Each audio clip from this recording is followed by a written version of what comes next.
everyone, and welcome to this special spoiler review of the Marvels here from the Geek Buddies. Hey!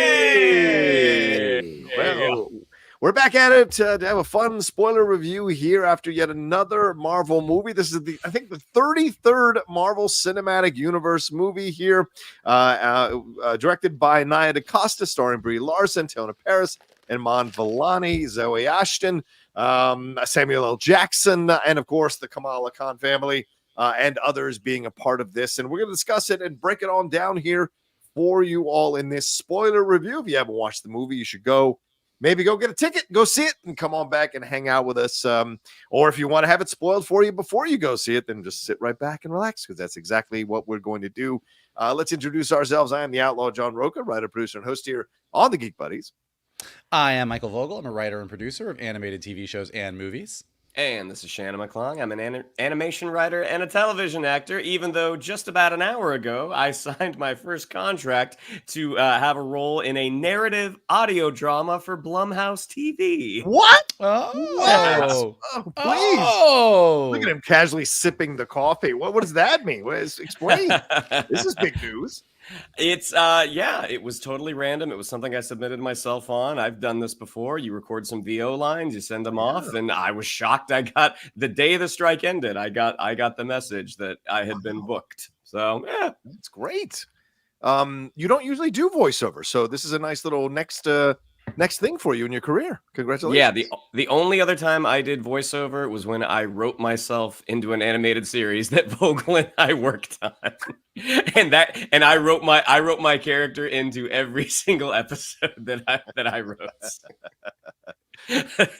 You also did the trailer for my sex tape. It was a really good voiceover. Anyway, yeah, we're going to get into the Marvels today and talk about it all here and have some fun breaking it down. Look, I'll tell you right off the bat, this is not going to be a hour and a half, however long we go, bash fest. We're certainly going to talk about the things that we had issues with in the movie, legitimate issues with in the movie, and also legitimate positive stuff that we thought happened in the movie. So it's going to be what I think is going to be a very fair review, a very honest review, a no bullshit review. And I hope you all enjoy that as we go along. And a reminder that the Streamlabs and Superchats are opened. I've pinned the Streamlabs address in the chat there. It's in the description of the video as well. And send in your Superchats if you want throughout as we go along as well. Remember that YouTube takes 50%, so however much you send, kind of factor that in your mind. But we want to hear from you, so send in your questions, thoughts, and comments. Hit a like on this video right now. Subscribe to the channel if you haven't subscribed. Just hitting that up early on in the process. All right, Michael. Always love to start with you when we talk about these movies and talk about what what worked, what didn't work, your overall feeling. So please take it away. The Marvels. What are your thoughts? Well, as is typically the case with almost every superhero movie that comes out these days, you go to Twitter afterwards and half of Twitter thinks it is literally the worst superhero movie that was ever made. And the other half of Twitter is like, I don't know what you're talking about. It's a goddamn delight. And I loved it. And I don't want to hear anything different. Yes. And this is neither of those things. The best way that I think I can set up all of my opinions about the Marvels is it's like you were trying to bake my favorite dessert ever, and you had all the ingredients are there, and you put every correct ingredient in there. Yeah. And I don't know if you didn't just if you underbaked it, if you overbaked it, but when it came out, it wasn't all what I wanted it to be. Like, it's not the cake was a flat, the casserole collapsed. Like, I don't know quite what happened, but that being said, I think as opposed to the way that I've felt recently about, say, Multiverse of Madness or Thor Love and Thunder, I think there's a lot of really good stuff in this movie. Okay. I think Brie Larson has never been better as Carol Danvers. Yeah. I loved Kamala Khan on the big screen. I loved Kamala's family on the big screen. I loved Monica Rambeau. I am worried about the post-credit sequence, but if they are setting up what I think they're setting up and they do it right, it could be really cool. Okay. This is the first movie that really I felt started to lean in towards where I think we're going to be going for Secret Wars. Okay. And I thought that there was some really fun moments. I also think The villain plot was really underbaked. I feel like the emotional arc for the characters, even though I liked seeing them together, didn't go as far as they really could have gone given everything they set up. And I think Marvel is developing a little bit of an alien problem. Because they can't quite decide between each individual project what they're doing with aliens. Yeah. And it's getting a little bit annoying and confusing. So I think that this represents kind of a turning point in Marvel. Like, I understand why the movie underperformed. I understand why people are not excited about it. I understand why the people that are loving it are loving it. But it was really a mixed bag for me. Okay. Shannon, your overall thoughts here on the Marvels. I mean, this was a lead-in. WandaVision was a lead-in for this issue between Carol and Monica, and Ms. Marvel a lead-in here for having her and her family appearing in the movie, and of course Secret Invasion talking to us about the Kree Skrull Civil War. So your thoughts after you watch this movie now? I mean, I went and saw it again today. Yeah. I went and saw it again today. I like to go see it with a crowd, even though for our showing there were people there. I wouldn't call it a crowd per se. But the audience, by and large, for the most part, they responded to a lot. Watching it by myself, I mean, I agree with Vogel. There's a lot of stuff that really, really works in this movie. I don't know what was added when they did those reshoots, and who knows what was left on the cutting room floor. I mean, it does feel like the way I described it to our friend Jonathan Gabay. I leaned over at one point. I'm like, watching this movie is like you've taken 3 bathroom trips. And you come back, you're like, wait, catch me up. What just happened? But you never actually left the theater. Like, there were things that just like we jumped here and I'm like, wait, what? But that being said, I thought the chemistry between the 3 leads was great. I agree that Brie Larson this is the best she's been as Carol Danvers. And I think she continues to display why she was miscast. That ultimately she is just not... Based off of what I've been reading, especially because I was listening to the MCU, the Reign of Marvel Studios book at the same time, and we got to the Captain Marvel chapter. So I went onto my Marvel app and read a bunch of Kelly Sue DeConnick's Captain Marvel run from 2012, which is what they based the movie on. And I'm like, yeah, it's just not her.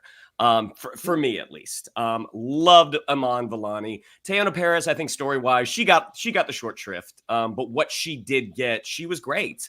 Agree with the villain. That was a pretty underbaked aspect to the story. You know, Assistant Man Bun, he disappeared at some point. God knows where he is. But overall, coming out, I'm like, there was a lot I really did like in this movie. And compared to some of the things that have come recently, like Love and Thunder, like Multiverse of Madness, I'm like, I think there's more to like in this. I found them, and I tweeted this out. I found the movie to be fine. I mean, it's fine, mid, okay. And I'm going to borrow a little bit of Mike's analogy, and because I'm a massive British Bake Off fan.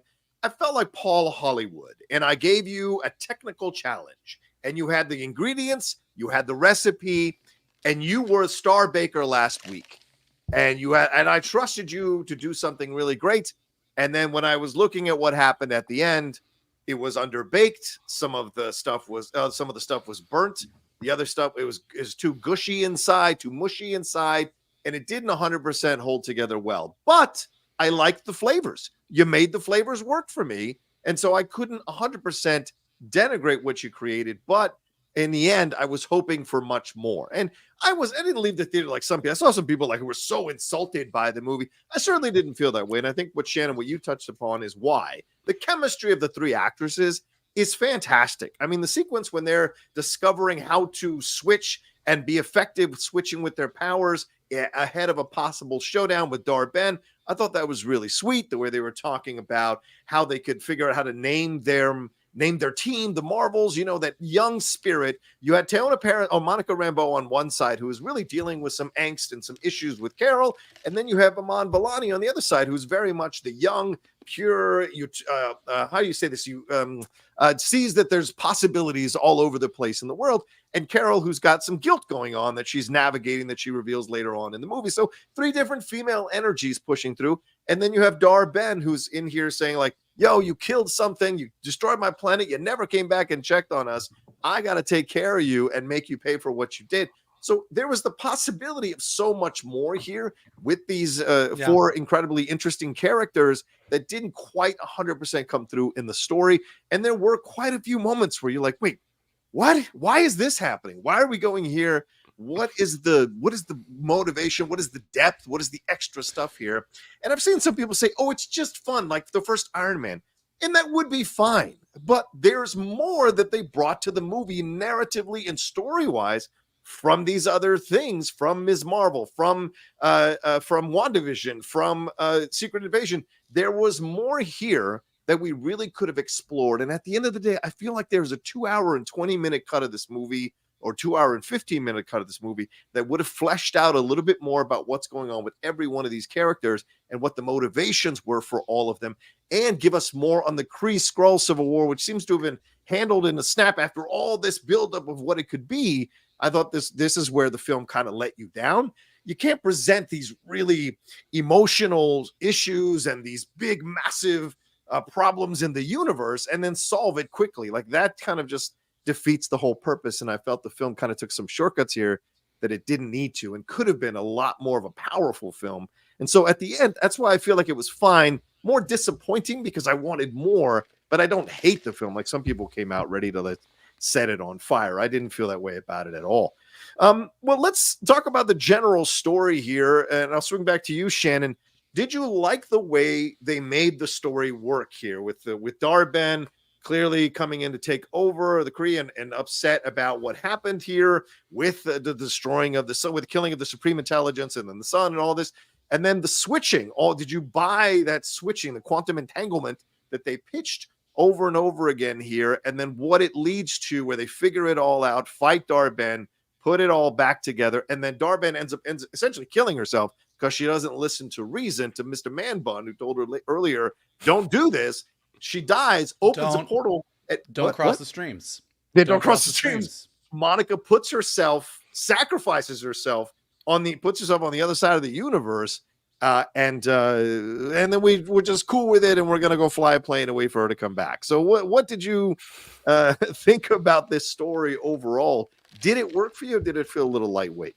I think this was probably a when you read the treatment for what this movie was supposed to be, yeah. I think all that you described was there, and it probably all connected. But as they got further into writing their outlines, writing their scripts, whatever they had to rewrite because of the constantly shifting landscape of the MCU, I think that's the stuff, all the individual things that you mentioned, all good.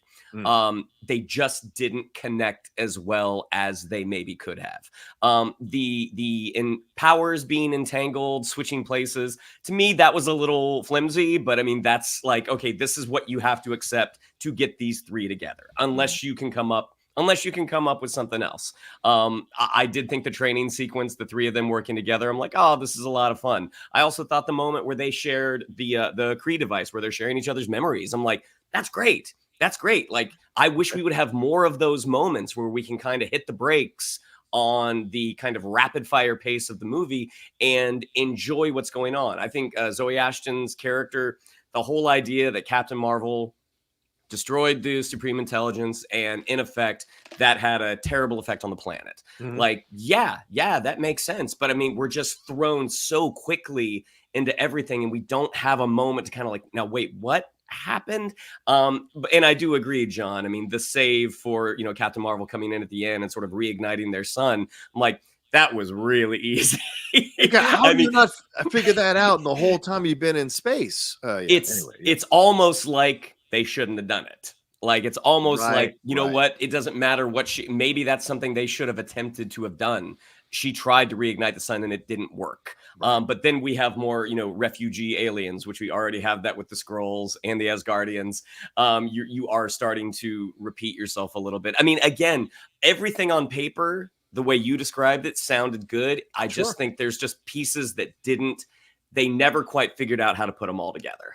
Okay. Mike, your thoughts? I mean, you've been, obviously you're a showrunner, and like you've got to get all these desperate script elements together. You got to tell a cohesive story over whatever multiple episodes you have to tell. What did you think about how they constructed the story in this particular film? And did it work for you, or did it leave you wanting? Well, I think what's frustrating is it feels like they did all the work. to set up something that should have been great. This is the first all-female team-up superhero movie that we've ever all-female. Like we've had like the Suicide, like we've had females and male team-up, but this is 3 superhero females in one movie, and it didn't feel forced. Like anyone can say whatever they want about you didn't like this movie, you did like this movie, but it didn't feel forced the way that some people feel like that girl power moment in Endgame feels. TEYONAH PARRIS was Lieutenant Trouble in Captain Marvel. She clearly had issues with Captain Marvel and WandaVision. Those issues came to a head in the Marvels. Kamala Khan, obsessed with Captain Marvel, has always been obsessed with Captain Marvel.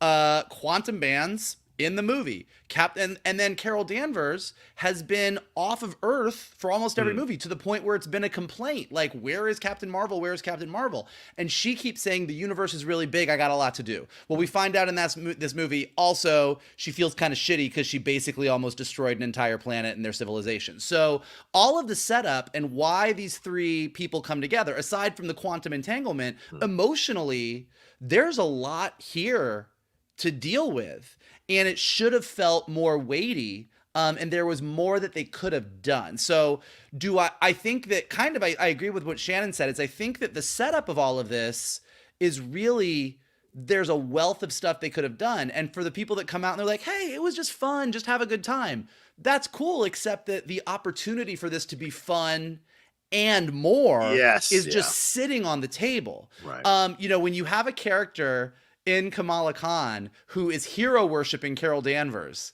and goes into this movie, and all of a sudden they're at this Skrull refugee planet, and Carol makes the hard decision to leave people behind, and Kamala's like seeing that maybe her here, and then Kamala finds out that people on other planets call Carol Danvers the Annihilator. Yeah.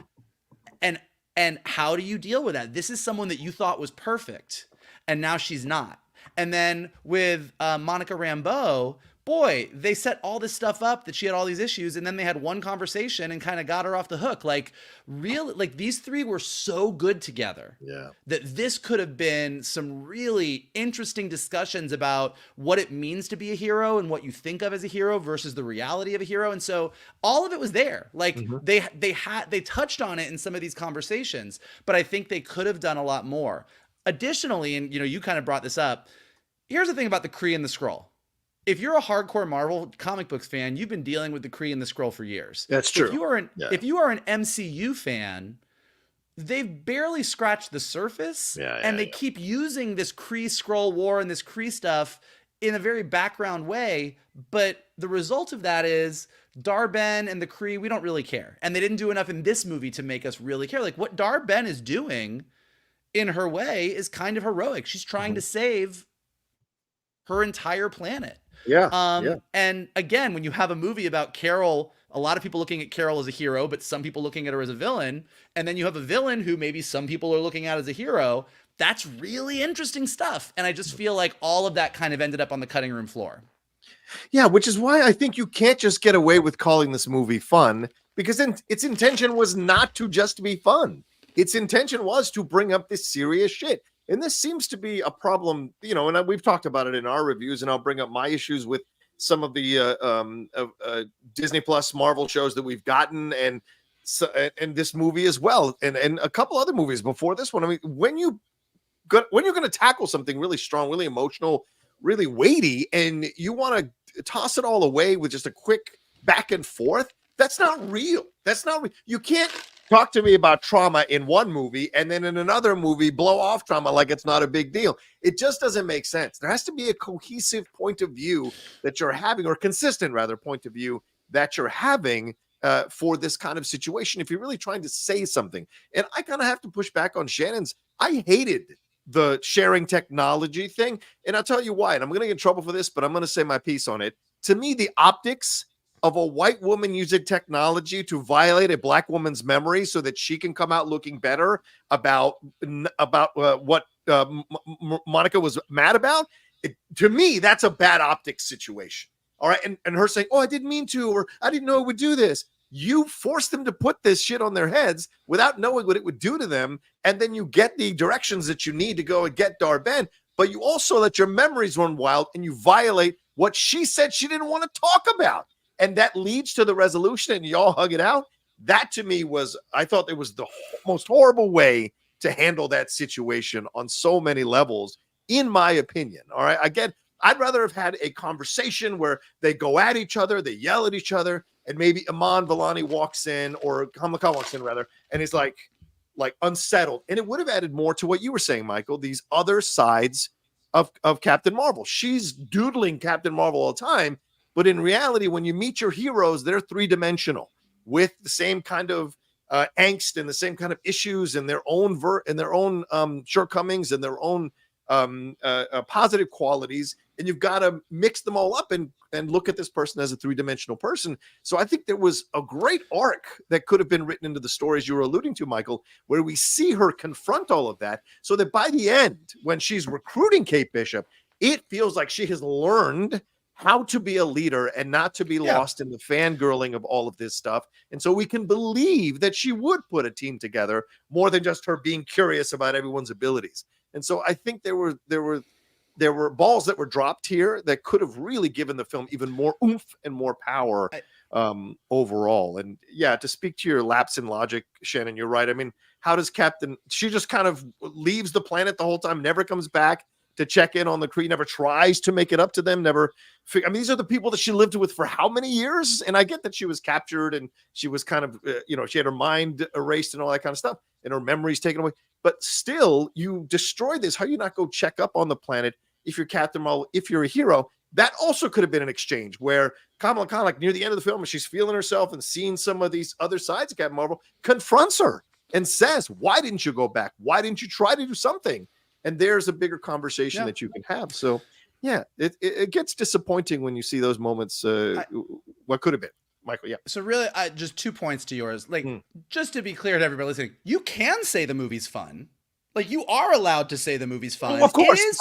It is like the movie. Like, I think that the movie, to me, and I this is gonna sound like a not compliment, but I think this movie ultimately falls into like the Thor 2 The Dark World category for me. In that it is a movie that upon seeing it, I was a little disappointed because I wanted a lot more.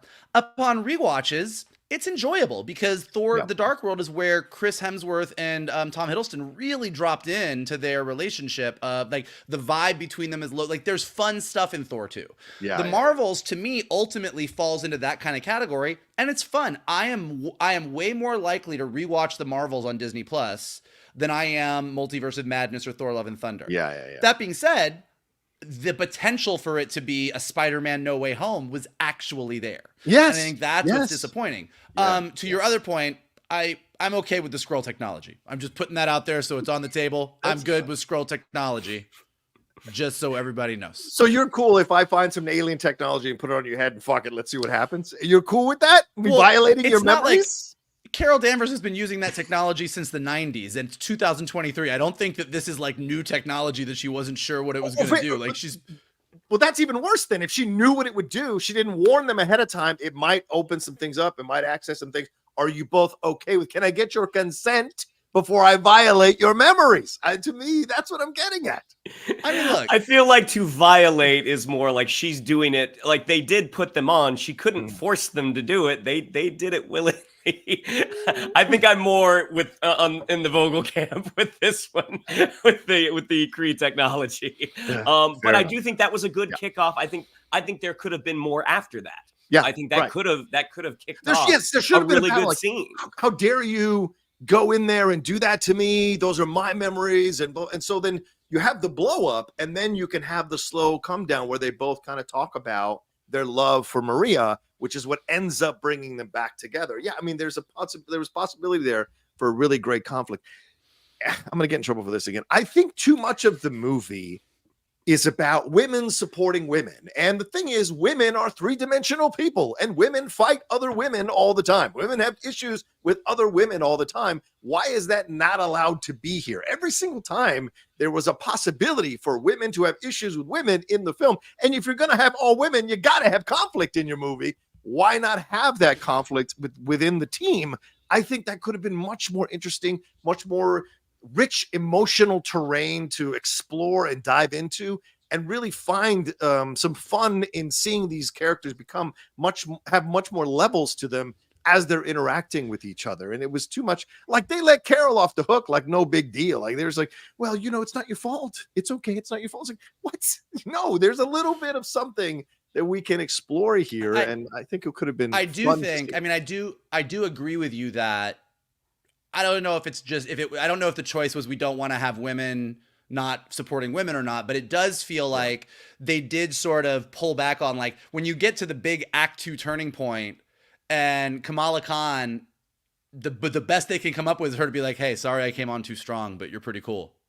Like, you wanted a little bit more. Like, you know, you want to, and I think there was more to be had there. So again, I think the best strength of the movie was that these 3 women were really great. Yes. And I think that I think these 3 women could have carried a lot more. And really, like, there's a version of this movie that just knocked everybody's socks off and said, holy shit, who knew that the Marvels was going to be the thing to get, and just given what they're setting up with the incursion at the end and everything else, like like this movie is getting us back on track for where the rest of Phase 5 and Phase 6 is going. And there's a little bit of excitement about that. And so, yeah, I think, you know, I really just think these 3 women were the highlight of the movie, and I just wish there had been even more of them to do more stuff, to get deeper into it. And I want to bring this comment up, and I'm not in any way trying to bash. David Wong says not every MCU film is going to be Winter Soldier, and that's totally fine, David. And I think we'd all be fine with that.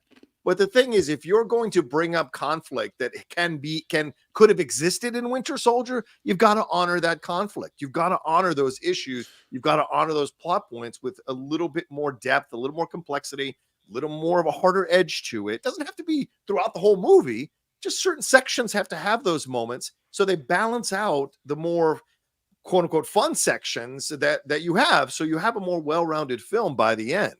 So I just think that sometimes the default, it can't all just be serious. It doesn't have to be, but I think honor it, you know? And look, I think the conversation that we're going to have today is not, here's everything that the Marvels did wrong. Right. The conversation we're having, and the conversation we're having today is, I think all 3 of us are kind of coming out of this going, look, it was fun.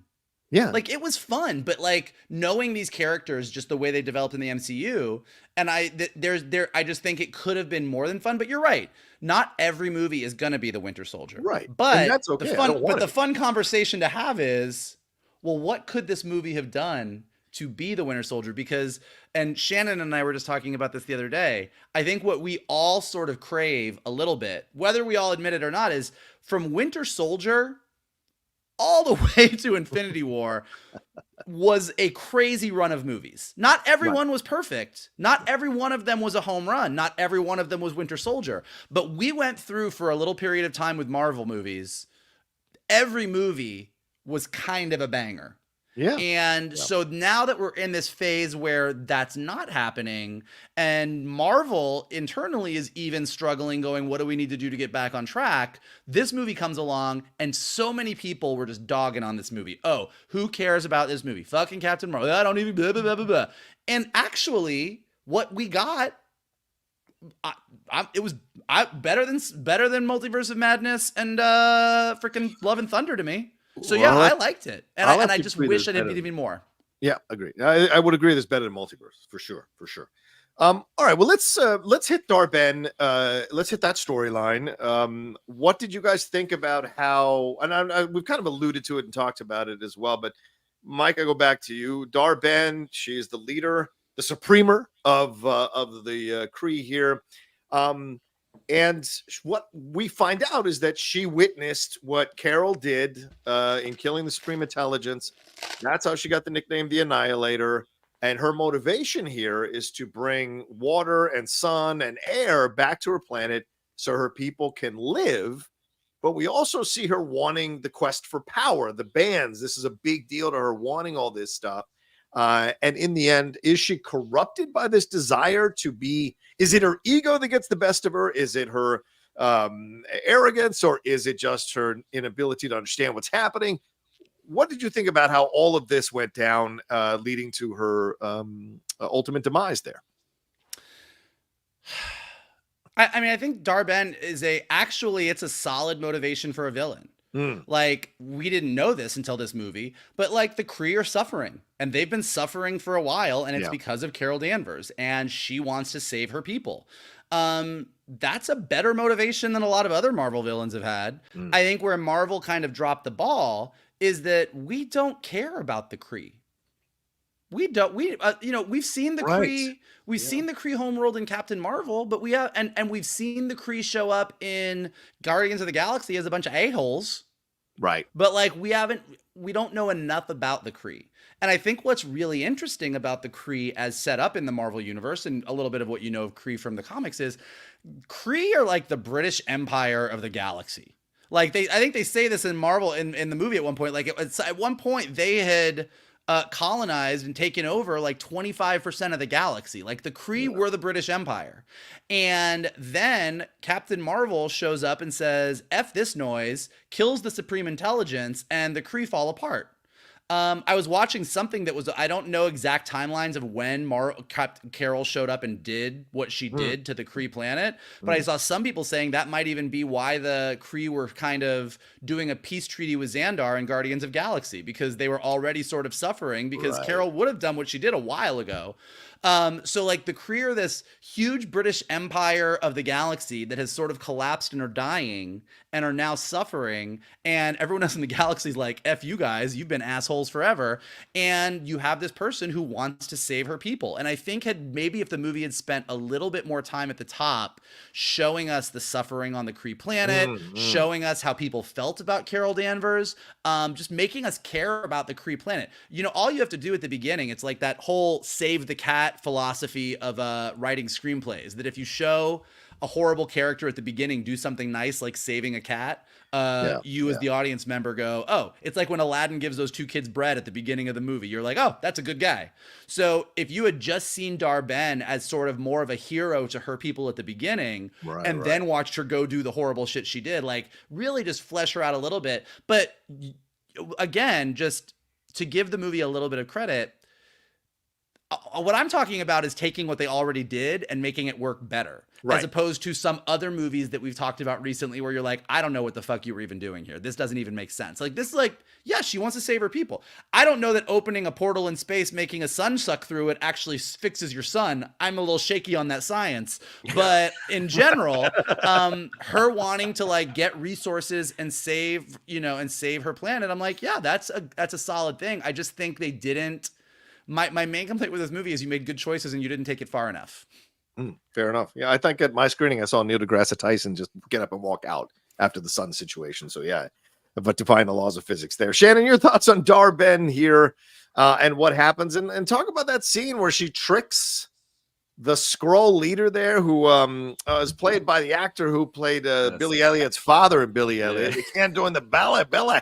So your thoughts, Shannon, on Dar-Benn and this process here. Yeah, and if Marvel has dropped the ball on the Kree-Skrull Civil War, because this would essentially be like someone trying to tell you about the Civil War in America who's visiting but doesn't really flesh out one side over the other, and you spend way more time hearing about the North over the South or the South over the North, and so you don't really get the full scope of what's happening, and then it seems like it's over, even though it might be happening on Earth now between New Asgard and wherever the Skrulls are at with Nick Fury. I mean, yeah, there was an opportunity, sort of like in Wakanda Forever when Namor takes Shuri down to Talokan, and she gets to see this culture and who they are, despite the fact that Namor is saying, "Hey, bring me this American scientist. I want to kill him." You didn't have that moment, and not that you need this giant extended sequence, but the moment where Monica and Kamala are on the ship. And Assistant Man Bun says, "What do you want to do with them?" And she, aha, like I'm going to kill him right as Carol comes in. Like that was a moment because Kamala doesn't know anything about the Kree. We don't know how much Monica knows. Like that was an opportunity to deliver a little bit of exposition that would have maybe fleshed her point of view out a bit more. I mean, Zoe Ashton, I thought for what she was given, again, she wasn't given a ton. What she was given, she was good. I mean, that scene at the end where it looks like she is going to give in, and then she grabs Kamala and puts the universal weapon, which is, agree with the Kamala, it's a terrible name, but she's got the universal weapon pressed up against Kamala's face. That scene would have landed so much harder if they had a moment earlier where Kamala starts to question Carol. And also, if we got to see Carol and Kamala and Monica bond a little bit more, like they're looking at this child. This child is about to die. I mean, there are things that could have been done to make everything land a little bit harder. And again, for all of you all who have not bought that Reign of Marvel Studios book, it is fascinating because you hear, especially the further they go, how much less control some of the directors have. So it would be really, really interesting to kind of see what this movie started off as opposed to where it ended. Yeah, I received that MCU book from one of the people who follows me. Thank you so much. I don't have the name in front of me, but I can't wait to dive in and read more of what the excerpts have been released, read more into what we got there in the Marvel side of things too. Yeah, I thought, how can I say this correctly? I don't agree with you, Shannon. I think ZAWE ASHTON was overacting her butt off in a lot of moments. So for me, it didn't work. And I think Brie Larson, I agree with Michael. I thought Brie Larson did a wonderful job in this film. It's the best Captain Marvel we've seen her do yet, and I thought she was great. So we'll just have to disagree on that, Shannon. Because to me, I think what killed the ZAWE ASHTON performance is I think what Michael said. There's more depth here that we could have gotten. The motivations are very Killmonger-ish. You did this to me, and you left my planet, and you never checked in on us again.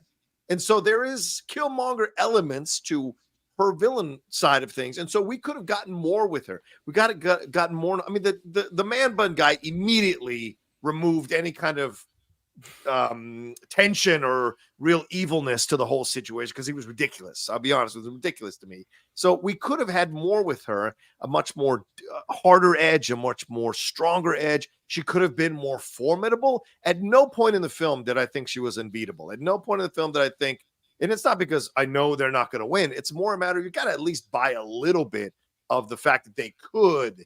Like with Killmonger, I thought there were moments, certainly the fight with T'Challa proved that they're on the water, but like we could have had that with ZAWE ASHTON and we really didn't. And unfortunately, it just kind of felt a lot of times like one note, I'm evil, rather than a little bit more of the reasons of why, a little more of the vulnerability, the pain, the frustration, the anger, the moments that drove her in to do the things that she's doing, because she's destroying other planets just so her planet can live.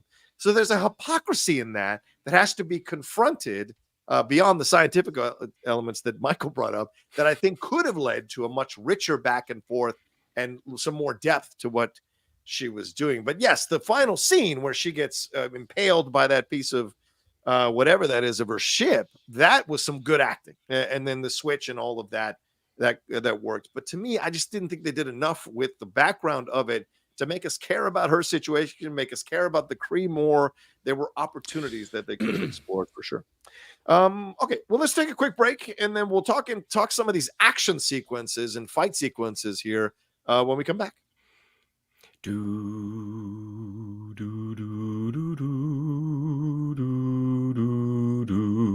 Remember when they used that in the trailer to try to get people to go see it?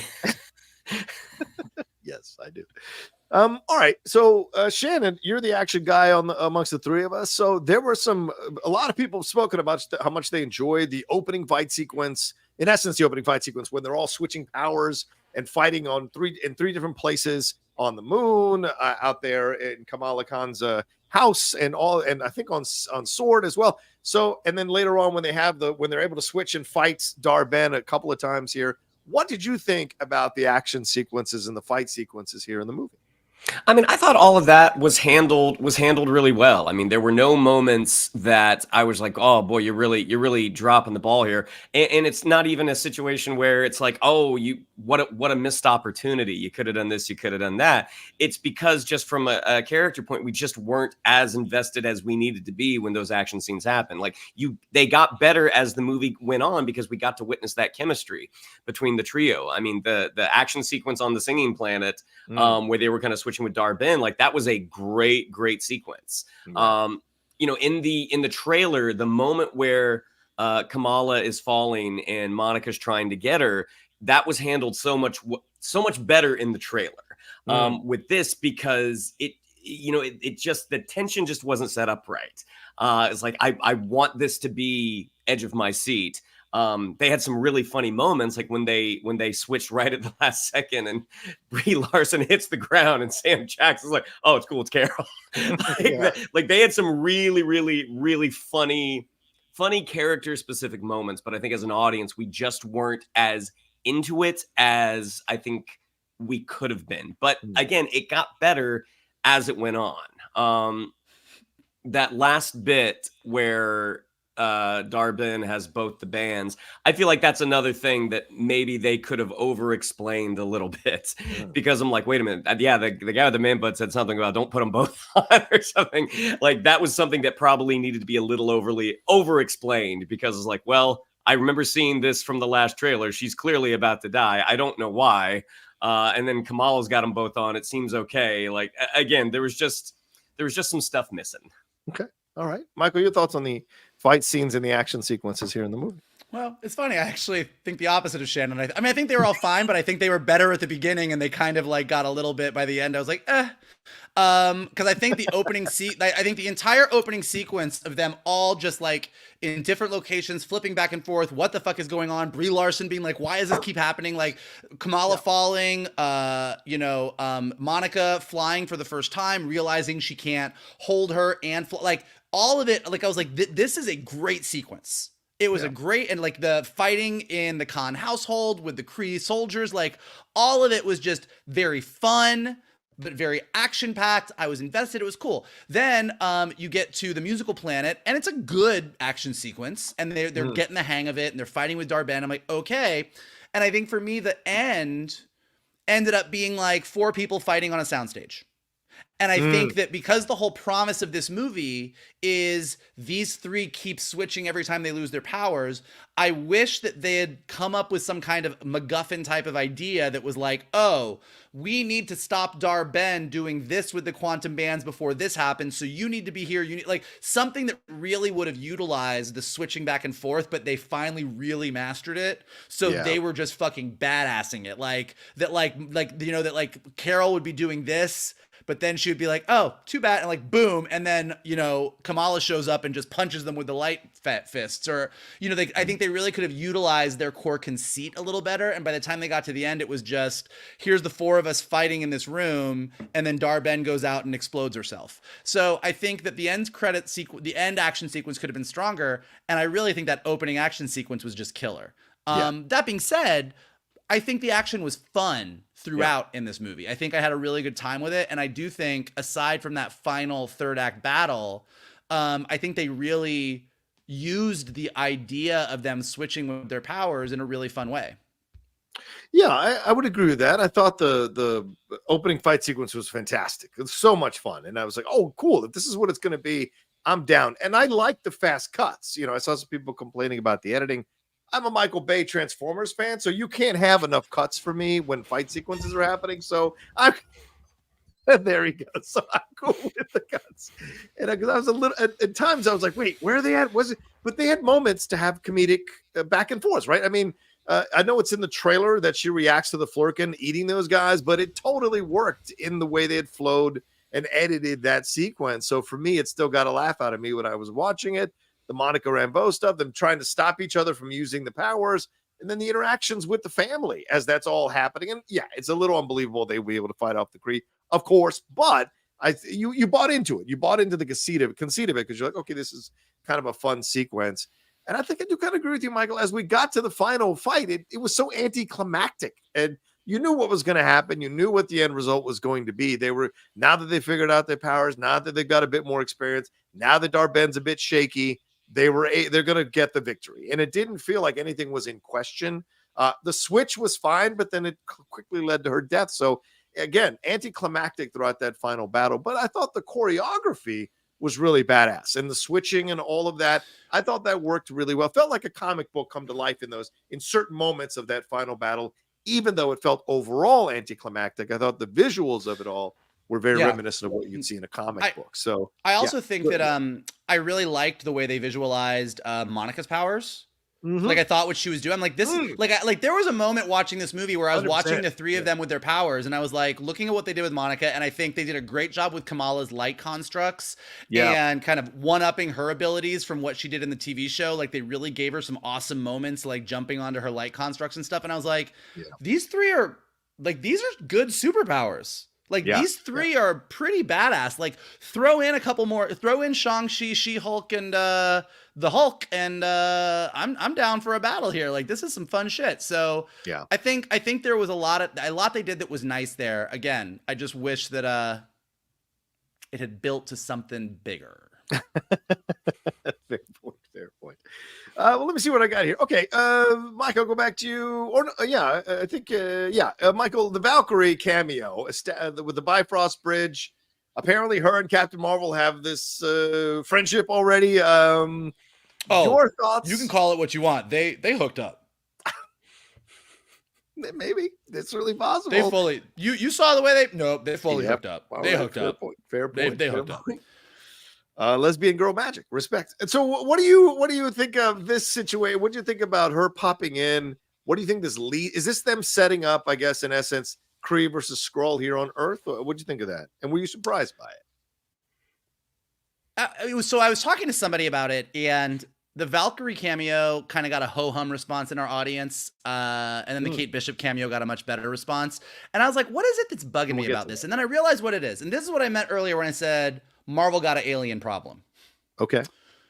One of the things that was so great and that had our 100% trust in phases 1, 2, and 3 is aside from like 2 or 3 end credit sequences that I can think of, like they were consistent. If something happened in one movie, you got to the next movie and there was like, okay, that's where the world is. I mean, even to the point with Winter Soldier where they timed so that on Agents of S.H.I.E.L.D., they found out that Hydra was in, like their time, like everything was this. We've had a giant fucking celestial in the ocean for 3 years and nobody mentions it. Nobody talks about it. Yeah. Now, Valkyrie shows up and takes a bunch of Skrull refugees and says, I got it, I'm going to take them, and they leave. What do we know about Skrull refugees on Earth right now? Yeah. It's illegal. Yes. The President of the United States announced aliens no longer welcome here. Right.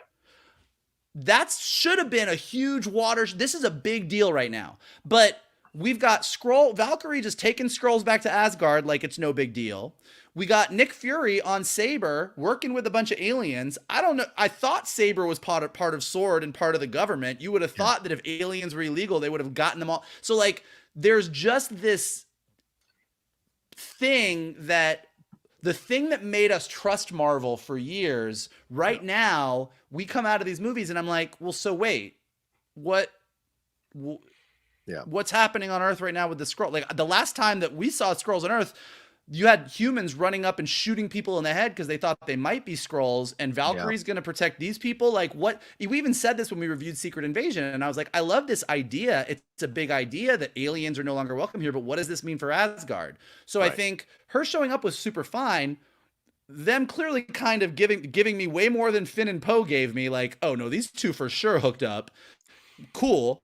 But like, I really just think there's this really big idea right now in the MCU that they did in Secret Invasion that was like, aliens are a problem. And in a movie like the Marvels where aliens are a big piece of it, I'm like, well, that would be a good piece to keep going. And I think so. Valkyrie showing up is great. More Tessa Thompson's always awesome, but I think that's what bothered me about it.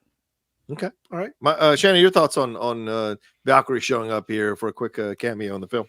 I think part of the reason that the response was a little ho-hum is that they did put her in the marketing towards the end. Like there were shots of Tessa Thompson, so it wasn't as big a surprise as Haley Steinfeld showing up at the end. No matter what people thought of Love and Thunder, I mean, Tessa Thompson seems to be a character that the audiences really like. So, I mean, that's kind of my thought is like, okay, a lot of people knew she was going to pop up in some way. Like we actually saw one of the shots already, but I had the same thought as Vogel. Like when Carol said she didn't say she's gonna take you to Earth. She said, hey, she's gonna help you get someplace. And I'm wondering before the release schedules got jumbled, if they deliberately took that line out. But in the chat they're saying like, so if the movie was supposed to be released before Secret Invasion, cool, but I mean that's something that I would be like, maybe we need to ADR some lines in there and adjust this. It's not our job to go, it was supposed to come out here. I'm going to factor that into. That's not our job as moviegoers. Present what you present when you present chronologically. That's how I'm judging it. But even then, it's just kind of like, okay, so they took Earth out. So why would Valkyrie know someplace to go? I mean, she went to Earth because that was sort of their refuge. And Asgard is a aside from Secret Invasion, Asgard is a haven for alien race, right? Like even in Thor: Love and Thunder, we see lots of alien races. So it makes sense that she'd be taking them back to Asgard, aside from Dermot Mulroney. Yeah, and that's kind of the thing is like, okay, we've not really addressed this whole thing that aliens are kind of persona non grata, because that was one of the interesting things coming out of Secret Invasion, which the show by and large was pretty disappointing. I think we can say the interesting thing. The interesting thing coming out of it was like, okay, aliens are no longer welcome on Earth. I'm like, what are you gonna do with all these folks over at New Asgard? Because there's some big rock people there that might have an issue being evicted. So I mean, I think it's interesting that Tessa Thompson's going to be working with NIA DaCosta, and I'm wondering if this is where they met in her adaptation of Hedda Gabler. So that was the one thing that I was like, oh, that's fun. I wonder if this is where they actually started. I think she directed her in Little Woods first. Oh, is that right? Yeah. I think she's in Little Woods with Lily James, Tessa, and her, I think. And then is how she's kind of worked with her consistently since. So then I think. Well, all right then. Don't quote me. I'm gonna take a look real quick so I don't misspeak. Michael, you want to say one more thing on this? Nah, Secret Invasion. Yes, it was. Little Woods back in 2018. Tessa, that was her directorial debut for NIA DaCosta, and it was with her and Lily James. I mean, I liked seeing. I love Valkyrie. It's one of my favorite characters in the MCU currently. I like Tessa Thompson as an actress, as a human being. And so when she shows up, she's always so in place. Like she played that scene so well. Michael, I didn't read that, but certainly now looking back as you talk about it, I can certainly see how you would get that impression or meaning from that. So certainly possible it might happen. Marvel ain't going to dig into that too deeply. So, okay, fine. That was cool. But her saying to her, like, I thought it was a moment for her to say, like, maybe this is good for you. Opening up, connecting with your friends. Because she probably told her about, I feel guilty about what happened to the Kree, and it was my fault, and I'm carrying this.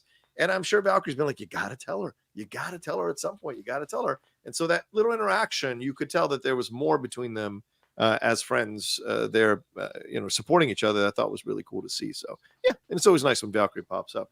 I had no problem with that. Let's talk about something, though, connected to Valkyrie, you just brought up, Michael. And I'll go to Shannon first on this. Samuel Jackson, from what I understand, Nick Fury has just survived all the madness of Secret Invasion, and yet he seems pretty chill and fun and jovial like he was before Secret Invasion and before Endgame even. So I was wondering to myself as I was watching this movie, God love this man, but he's just cashing a check here, and they've given some lines to say, but it really has almost nothing to do with what's going on in the film, beyond some guiding points here or there. So what did you think about that in how Nick Fury came across? Clearly no after effects of Secret Invasion at all. And I don't care where the movie was supposed to come out or not come out. I'm dealing with how I've chronologically watched this stuff. I'm saying that to the chat. What do you think there? Yeah, I mean, Sam Jackson was there. Sam Jackson had a couple of funny quips. Seeing him, get a hold of that Kree blaster, I was like, oh, maybe we're gonna get to see Sam Jackson kick a little bit of ass. But something you'll find out in the book is Sam Jackson doesn't like running. So, and also the fact that he is getting into being his 70, his older years. Like, we're not gonna see too much of Sam Jackson kicking ass.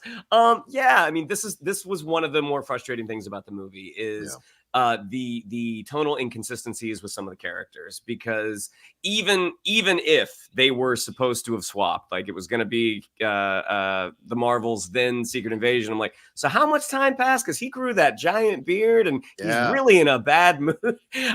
It was just one of the things that was like, it's kind of funny him with the cons being on Saber. I'm like, that's funny, but it was just ultimately like, yeah, I don't think he's ever gonna say like, hey, I don't wanna be Nick Fury anymore. I think he is always going to show up in whatever capacity. And I think if the project provides him with a role that he can really kind of sink his teeth into and knock it out of the park, I think he will. I mean, Sam Jackson is an Academy Award nominated performer. Like, he's very, very good.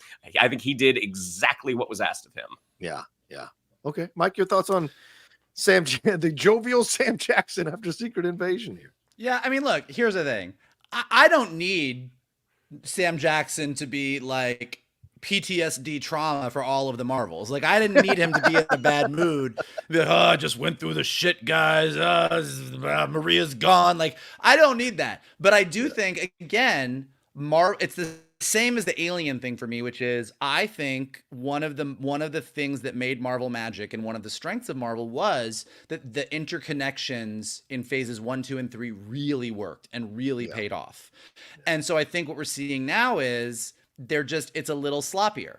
And even just Nick Fury saying, you know, if we had gotten to Saber and he had already been, you know, the aliens are like, well, what are we going to do with what's going on Earth? And he's like, look, I know. And his wife was there because she went up there with him at the end of Secret Invasion. And he was like, I know. And then the Khan thing happens and he's like, oh, like, you can shift really easily to get him to be the quippy guy that he was for the movie. And it would be fine. His quips were good. Black Girl Magic was great. When he looked at Kamala's brother and was like, are you praying? And he's like, sorry. He's like, no, pray more. We need it. Like, those were good lines. Yes. So I think that, like, just to be clear to everyone in the chat, like, I don't think that to keep that interconnection from Secret Invasion, Nick Fury needs to be really tore up and depressed for the Marvels movie. Like, the tone of the Marvels movie is lighter, but I think just giving us a couple minutes of acclamation to go, oh, okay, Secret Invasion did happen. He got through all that. He's in a better place now. Let's go on with the fun. Would have been, that's what old school Marvel would have done. Yeah, I agree with that. Yeah, I mean, he served his purpose, but it was so incongruent with Secret Invasion that it kept throwing me out every time he popped in. And yeah, Mike, I didn't even think about his wife is on there, so they should have had some kind of interaction. And they did multiple reshoots on this movie. So how do you not factor like one scene where he's like maybe yelling at one of the Skrulls, and then she kind of steps in and is like, yo, shit happened down there. It's done. We settled it. We went through it. I need you to lighten the fuck up, or you're not going to be a good leader for our people. And so there's something there that maybe could have somehow tried to put him back into the quippy place that would have made sense. But you bring up the cons, Mike, and I swing back to you. What did you think about having the cons in the movie here, and what we got for them? I want to give some love there to Zenobia Sharaf, who played Munima, Yusuf, who is Mohan Kapoor, and her brother Amir, played by Sagoor Sheikh. So your thoughts on having the cons showing up here and their interactions with everybody in the movie as it went along? Cons are great. When we watched Miss Marvel and reviewed it, I was like, I want to see more cons on the big screen. I did see more cons on the big screen, and I can keep going with the cons. The only thing I would say is I feel like once they sort of got taken up to Saber, the movie kind of didn't really know what they wanted to do with the cons. Yes, like agreed, the cons in the house was great.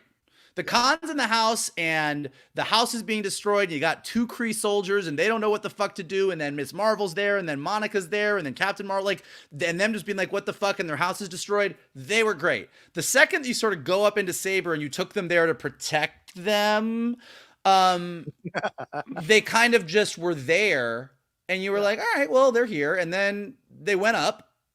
And then they went back down. They took a nice little space trip. If they had been up there and, you know, all of a sudden had been kind of useful or gotten into it, and at first, the Saber people were like, I'm sorry, you guys are civilians. And then by the end, they're like, oh, you guys are pretty good. Like, just giving, and it just some little thing to give them to do, I think would have been good. But that's a small quibble. Like, overall, I thought they were super fun. I think Kamala and the Khans were one of the best parts of the movie, and I'm really excited for the Khans to stay in the MCU. Yeah, agreed. I can't wait to make that the name of my fantasy football team next year, Kamala and the Khans. Shannon, your thoughts on the Khans being a part of this and getting more from Zenobia Shroff, who I love as the mom. What were your thoughts on this? Yeah, they're great. And Zenobia Shroff, she is the standout of the Khans. I mean, she is the star. Like dad and brother, they're fine. Right. But it's really the mom who has the best lines. But this also kind of goes back to like my treatment point. On a treatment, you find out there's this fight scene at the Khans, and then they end up on Saber. Like, oh man, that's great. That's going to be really funny to see this family on this space station. And then they didn't actually figure out a reason why they were there. They just knew they wanted them to be kind of the fish out of water, aboard the space station. But yeah, I mean, I would love to see more of Mama Khan. I mean, Zenobia Shroff is really funny. Yeah, like why is Yusuf trying to teach homie about 401k plans and all this? Like it was just that weird. Was funny. That was funny, but logically it made no sense. But it does. Yes. Listen, man. I don't know if you know this. We have friends that like work in real estate, and they go to a party and they get uncomfortable, and you know what they do? They start talking about real estate. Like I guess. But what's a scroll? Is a scroll even getting paid? Is Nick Fury paying his scrolls? I got to know where they're going to invest this money if they're even making any money. But my guess is 100% some of that ended up on the cutting room floor, that there was probably more about them talking about retirement plans I with like the employees of Saber. A fair point. And I like that actor who played the scroll there. He was really funny for the occasional moment. Kind of to your point, I mean, there was and again, I just think this movie is a list. It's just, you can just line them all up and go, that was funny, could have been funnier. That was strong, could have been stronger. That was emotional, could have been more emotional. Yeah, the funny part, to Shannon's point, is them talking, like him talking about retirement plans to an alien who's like, I don't know. And then you get to the end and Nick Fury is like standing there and the alien comes up and goes, I'd like to talk to you about some retirement plans on Saber. And you're like, oh, that's funny. That's funny. There you go. That's the button for sure. Let's see what I wanted to do. What else did I want to bring up here? We talked about the Khans. We talked about this other stuff. Well, let's hit some of these super chats since people have been waiting. We're over an hour into the show. Francisco Lopez says, the Marvels is a movie. The things I like about this are the Marvels girls get together. Ms. Marvel, she carries this movie. Without her, this movie will be bad. Yeah, I mean, everyone has said it. So if you need us to say it, Iman Vellani absolutely steals most of the movie whenever she's on screen. I thought she was fantastic. I'm sure you gentlemen feel the same, unless you feel differently. What are your thoughts? No, I totally feel the same. No, go ahead, Mikey. Well, I mean, because I'm seeing it in the chat and some people are talking about it. You know, there are people on Twitter kind of saying that Kamala's fangirling over Carol was a little bit much. And I understand where they're coming from. I mean, as a character, Miss Marvel fangirls over Carol. Like, that's who she is. In the comic books, right? Yeah, like that's just who she is as a character. But I do think, again, the movie just reached this point where arguably you wanted Kamala to sort of start to go, oh, right, you left those scrolls behind, and also you basically destroyed an entire planet. Maybe I feel a little conflicted here. Like, I think that the script, they just kind of got to this point where like they should have started to do more, but they just kept going back to the same well of, oh no, you're great. Oh no, you're great. Oh no, you're great. So I think when people are like saying, like, well, there's some people who are just like, are going to hate on Kamala Khan no matter what. Sure. That I can't help those people. That's a you thing. But I think some people who are like, I think there is there's a moment where you should have gotten more frustrated. In the same way that Peter Parker thinks the Avengers and Tony Stark are the greatest thing in the whole world, but by about 3/4 of the way through Homecoming, he's a little pissed at Tony Stark. So I think they could have given her a little bit more levels. But other than that, yes, she's a star. She's great. I love her. I love TEYONAH PARRIS. And again, BRIE LARSON was better than she's ever been before. So the women are the highlight of this movie. Well, the lead of this movie. Shannon, anything more to add on the Kamala Khan side of things? Yeah, I mean, I get from a story standpoint where basically what Vogel pointed out, that at some point it probably would have been stronger for the character to kind of have some questions about her idol. And then by the end, she understands how tough it is being Captain Marvel. In terms of Iman Vellani's performance, none of her fangirling read as inauthentic. I mean, oh, Captain, my Captain, that got a little bit of a groan from some people in our audience. I I honestly was like, that line does not bother me. I thought Okay. she did that perfectly. Well, That we've was- heard that some of was your the- jokes, so that tracks. Yeah, that was a step too far for me, the "Oh Captain, my Captain." But people point out very correctly that we've seen fanboying from Tom Holland and from other people in the Marvel universe. And again, like Paul Rudd going crazy about working with Captain America. We've seen it, so it's fair. It's just there was so much of it in the movie. You find a little, I think it would have landed better if we had, as Michael has pointed out already, a little bit more of the arc of her realizing, hey, you just met your hero. There's more to her than just what you have in your utopian mind about her. There's more that you could explore. So yeah, Joseph Blasco saying, "Evening, gents," because then her "Oh Captain and my Captain" would have had even more power if she's accepted Carol for who she is. Tim Sims says, "Leaving this here as I can't be here live with year 1 of Phase 5 complete. Where's your stance on MCU at this point? Which movies and shows work for you and which has not? And what should Marvel take away from all of this? As for the film itself, while the plot was basic, the villain not as in-depth and opportunities to do more were left out. It ticked the sufficient boxes for me personally as a good entry in the MCU. 3.2 out of 5.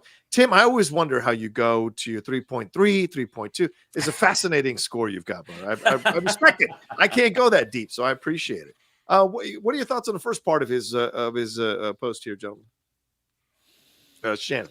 Yeah, I mean it is where it is right now. I mean, and with And where is that? What Where, in terms of quality? Yeah. Where is that? You say it is where it is right now. Where is that? It is at a crossroads right now. Okay. Because they're trying to, they're dealing with the fact that Disney wanted a lot of output from Marvel, and they're now starting to see the ramifications of maybe spreading Kevin Feige a little too thin. Now with them, pushing most of the stuff from 2024 into 2025, with the exception of Deadpool 3, hopefully this is a time where they can kind of sit and refocus a little bit and figure out what's working, what's not, how are we going to move forward. In terms of the things that worked in Phase 4 and Phase 5, I mean, I still think WandaVision was a great show. I think Loki, the 2 seasons of Loki, fantastic. I'm still really a big fan of Hawkeye. Spider-Man No Way Home, fantastic. I'm still a big fan of Shang-Chi. Like why they didn't sort of anticipate, like maybe we should get another Shang-Chi adventure in the pipeline. That seems like a missed opportunity. But yeah, I mean, even though it is kind of it's on shaky ground right now. Enough good stuff has come out that I do think it's salvageable. Like it's not like reboot, because essentially we are working to a big reboot anyways. Like that was always in the cards. But yeah, I think there's still enough good stuff. There's enough good stuff on the table that the Marvel Cinematic Universe is very, very salvageable. I mean, it's not. Don't throw it on the trash heap. They're just not there yet. Okay, Mike, your thoughts on this? On these 2 questions? Yeah, I mean, more just echoing what Shannon said. I mean, look, I'm a big Marvel fan. I'm not been thrilled lately. And like I said, I think as I've been watching more of this stuff and thinking about it more, I think the thing that really bothers me the most is that interconnected quality, that trust that they've got it all figured out is not there for me. But individually, there's a lot of things that I like. I mean, everything Shannon said, like WandaVision's great. I've liked more of the Disney Plus shows than I haven't. I think She-Hulk was great. I love She-Hulk. And character-wise, I think they've done a really nice job. When you think of like Shang-Chi, the new Florence Pugh as the new Black Widow, when you think of She-Hulk, when you think of TEYONAH PARRIS, when you think of Monica Rambeau, when you think of Kamala Khan, like they've really brought us a lot of really Kate Bishop. I mean, they brought a lot of really fun characters into the universe. These characters just haven't really had an opportunity to all mix and match together. And I think one of the things that I did enjoy about the Marvels is it's the first time in a while that I've gone to a Marvel movie where I saw plot threads from Captain Marvel, WandaVision, and Miss Marvel all coming together, and the parts where they came together and they all were taught and it's little things to me, like Carol Danvers looking at Monica Rambeau and being like, so wait, you got your powers by walking through a witch's hex? And he's like, I walked through this witch's hex and some shit went. Like, that's the stuff that I love. I think that's the stuff that makes us love Marvel. And the little bit of that I got in this movie, I was like, yes, that's what I want more of. And so hopefully, like Shannon's right, the ship can be righted. We'll see if they write it. That's fair enough. Let's take a quick break because we got more Super Chat Streamlabs to get to, and then we'll get into the four big talking points, really. The singing planet, the cat Flerkens stuff, the 2 credit scenes when we come back here right after this. I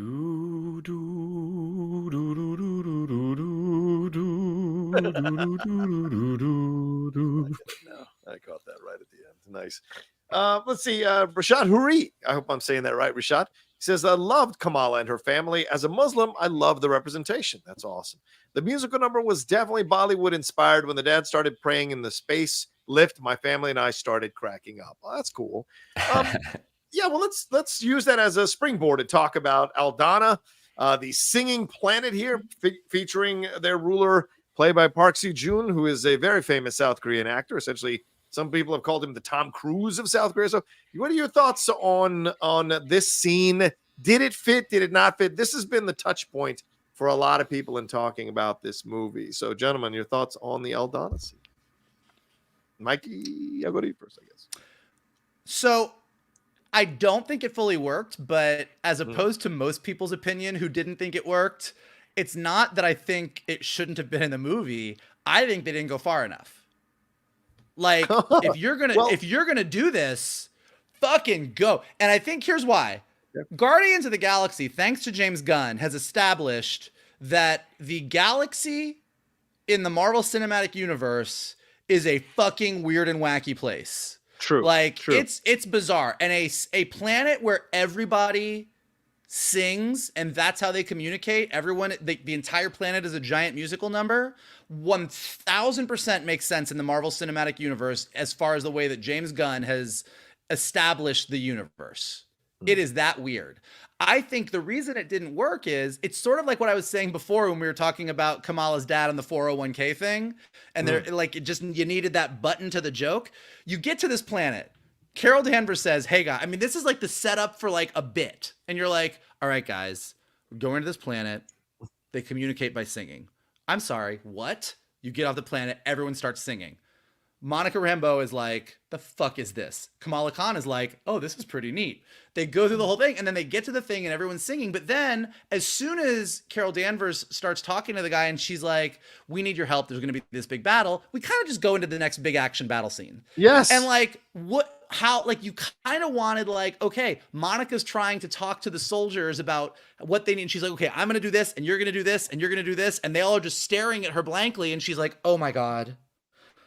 Oh my God. And then she starts singing like you needed to go full musical sequence, even bigger, to the point where it was like, oh my God, they fucking went for this and it's insane. And I just feel like it really felt like they wanted to do this. And like half of the Marvel executives were like, this will be fun. And the other half were like, I don't know. And they sort of compromised.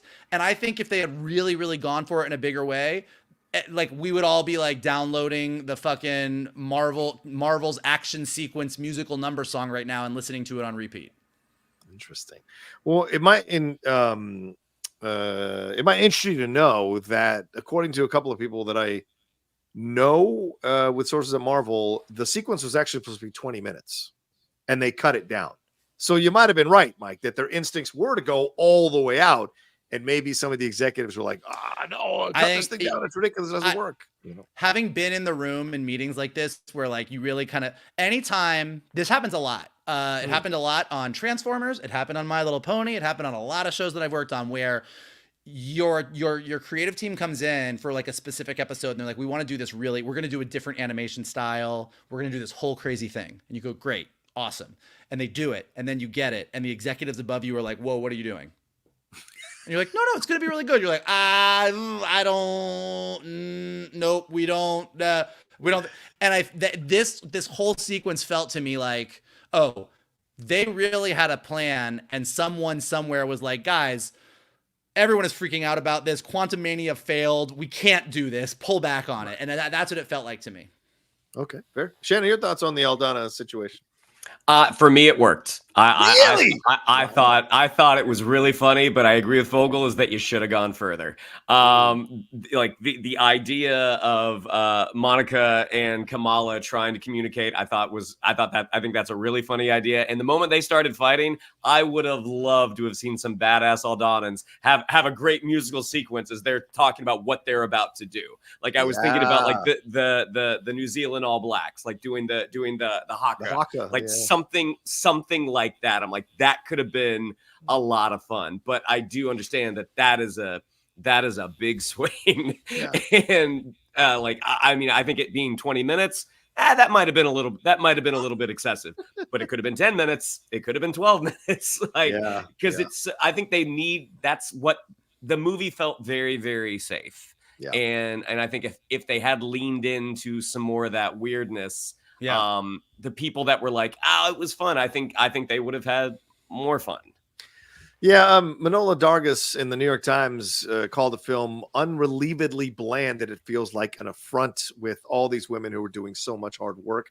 So you're right, that dance sequence or the movie, like when I saw it, I immediately was like, oh fuck, man, there's gonna be like 5 million YouTube videos tearing this to pieces, which is sadly how I sometimes think when I watch a sequence in a Marvel movie, because I know how much people need to build their channels off that shit. And I was like, oh man. And it didn't 100% work for me. But what you said, Michael, and what you're saying, Shannon, this is where it would have worked for me. Because to me, Monica is not having it at the beginning. And then within a minute or two, she's jamming with the songs. You're like, nah, let's move. Let's see the progression of the acceptance of what's happening here. And I think if the sequence had gone longer, it would have made it more believable that like 8 minutes in or 7 minutes in, she's much more letting her guard down because, obviously she's protective of herself. The emotional damage would have worked. And then Shannon, if they had a whole sequence where like, we're going to kill you now, I'm down. I'm 100% down with that. That would have been really funny to see that. I mean, honestly, like Monica being like, honestly, we're supposed to fight with these guys. These guys are going to fight the Kree. And then all of a sudden they do like some like crazy like rap battle shit. And like, she's like, oh, okay, my bad. Like, I'm backing up. They just went full Hamilton. I'm okay, cool. Like, maybe they I think there was a lot that was left on the table there comedically. And it's like, it was like somebody came up with a great idea for a bit and then just like put their toe in the water and we're like, okay, we'll just do it this much. Maybe they saw the Star Trek Subspace Rhapsody and like, we can't hang that. John Ashford says, I'd like to know why there wasn't enough escape pods on Saber. S.H.I.E.L.D. needs a better engineering program. It's the Titanic all over again. There was a lot going on Saber that I was just sort of like, that's where Shannon's sort of analogy about like, you feel like you went to the bathroom. Like, I was like, wait, what's happening on Saber? Why are there no escape pods? Like, and also like, what's happening? Like, I was very confused. Everybody's running around like a lot of shit was going on. And I'm like, oh, okay. There didn't seem like there was that, like the Kree. I know the Kree were coming, but they never really fully made it. So I don't know. I was a little bit like, what's happening? Yeah, I think this is a criticism of the film for sure. They built this up as this space station that is supposed to be like this place that stops alien attacks from coming to Earth. And it seemed way too chill, way too ball busting, way too jokey to really understand the gravity of what they were doing up there. Then again, when we first saw Nick up there, he is like sunning himself in some vacation hologram there on the deck. So maybe that's the whole vibe he wants to give when he's up there. I don't know. Here we go. Okay, Max Cohen. The pods blew up because Dar-Benn overloaded the jump grid and the Saber station was powered through that connection. Yeah, there you go. So there's your answer that you were looking for. Thank you, Max. We appreciate it. I'll take it. Could have been. I don't know. But that is a good jumping off point to ask about the Flerkens scene. This also happens on Saber. So, Shannon, when we're first handed these Flerkens, they are these little like brain type eggs, and it seems like it's something that people should be worried about. Nick seems pretty chill about it. It's like, hey, you guys, let me know what it is. So figure it out when you can. And eventually we realize it's a bunch of Flerken that are being born from the main Flerken, Goose, who'd been hanging out with Carol on her ship. So they end up using these baby Flerken who apparently can use their abilities right out of the womb to suck up all these people and save all these people off of Saber. while they land comically back on Earth. Did this work for you with, as you were singing earlier, Barbra Streisand's version of Memory from her 1985 Broadway album, which I have on both cassette and CD. So, Shannon, your thoughts on Gay. good album, damn it. Putting it together is a great version. Anyway, Shannon, your thoughts. Yeah, I thought the sequence was funny. I mean, Muniba tells Nick Fury earlier that it looks like Goose is getting a little chubby.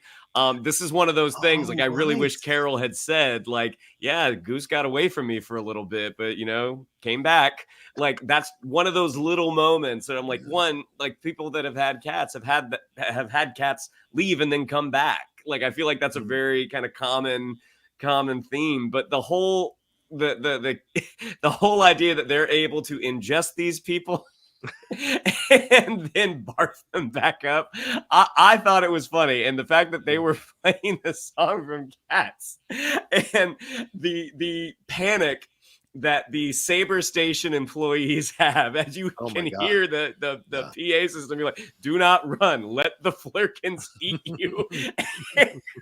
Kamala putting up a hard light wall so this guy can't get away as this little kitten comes trotting up to him. Again, was it ridiculous? Absolutely. But I mean, I thought it was funny. I mean, between this and the Musical Planet, I'm like, these are the things, for me at least, these are the things that worked. I mean, like, I think we probably should have seen more of that. Yeah, maybe that's the overall, as we're talking about it, because I love doing these reviews with you guys, because it gives me a much more like kind of that's my mind work around the movie. And maybe what the movie should have been is much more of the comedic side of things, almost like a Thor Ragnarok for Captain Marvel. And maybe that would have been a better film overall by the time it was done.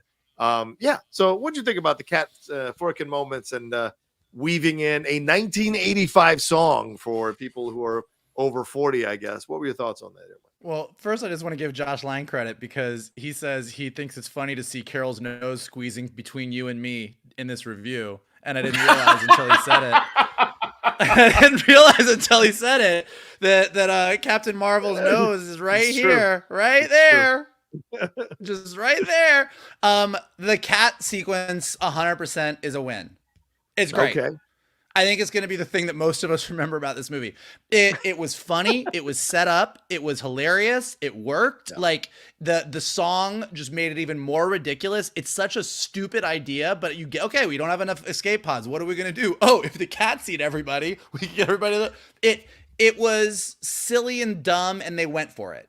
And even like using fucking memory, like they just went for it, and it paid off. Like I think the whole audience, when we saw it on Thursday night, this sequence, it felt like the whole audience was on board with the movie. Like it didn't feel like anybody was like, oh, this didn't work. Like everybody was loving this sequence. That's cool. Okay. Yeah. Let's hit some of these Streamlabs now. And before we jump into some other stuff, the J Murph 22 says, hey, now that Memory has appeared in the MCU, I need to see a Les Mis song show up in a future Marvel movie. What movie could squeeze one in, or what musical number would you like to see in the MCU? Gentlemen, do we have anything that comes to mind? I mean, listen, if the entire Marvel Cinematic Universe and 20th Century Fox Cinematic Universe and whoever else they throw in the Secret Wars marches on Kang or Doctor Doom and they all sing One Day More, I'm fucking in. You know what? I'm in. That might be my answer. Shannon, your thoughts? I mean, I immediately go to Deadpool. That having them sing "Can You Hear the People Sing?" That would make sense. All of the Fox people. Actually, you know what it should be? Empty chairs at empty tables. Empty chairs at empty tables. After the Fox universe gets obliterated, it needs to be Deadpool singing that.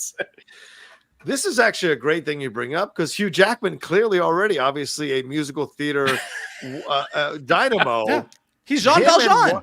He's Jean Valjean. Him and Ryan would be perfect. And I wonder if there's a Les Mis joke in Deadpool 3, which would be hilarious to put in. Jean Val Logan. All right. Jackal Pappy says, Shannon, this is Parker. I am finally catching you guys live. I love all three of you and hope you all are doing incredibly well. Thank you for all that you do. Yes, Parker is one of the hosts from the Flix Capacitor podcast that I nice. guested on a few weeks ago. Yes, and he wanted me to tell you both hello. Oh, thank you. Hello. Well, thank you, Shackle Pappy. Jim Fan says, I thought the first hour of the Marvels was good. Once they land on the singing planet, it lost me. Did it feel like we missed a middle chapter to set up this film? Also, felt like they sacrificed this movie for a mid-credit scene to set up future MCU stuff. I don't ever think they sacrifice a movie to set stuff up. I think they use a movie to set stuff up, but I don't think the intention is ever to sacrifice the movie necessarily, because they want people to like their movies. But I can see how you might have that feeling. What do you guys think about this? Was there a middle chapter missing? And did they sacrifice the movie to set up this film? Gentlemen, what do you think? I don't know if there's a middle chapter missing, but there did feel like there was pieces of the movie missing. I think there's a lot more that they could have done to establish. And again, I'm going to keep reiterating this because I didn't hate this movie. All the choices they made, I thought were overall the right choices. I just feel like they didn't either go far enough or establish things much or push as far. So I think that it definitely felt like there was stuff missing. I do think the way that this post-credit sequence worked, and because it was Monica-centric and was an emotional bit for Monica, I don't think they sacrificed the movie. I think the movie did get us to that post. I think this movie earned its post-credit sequence. Whether that post-credit sequence gives us everything we want it to give us, we'll see. We'll talk about in a minute. Yeah, we will talk about it in just a second. Anything you want to add to that, Shannon? Are you good? Yeah, I think there were several portions of chapters missing. And I think that post-credit sequence would have hit a little harder if we'd had more time with Monica to talk about her mom. I 100% agree with that. Lou says, love the buddies, really enjoyed the movie. Despite some narrative lapses and evidence of heavy edits, I liked it way more than the cringy Flash film. Underperformance is a sign of people's biases and people not watching for themselves.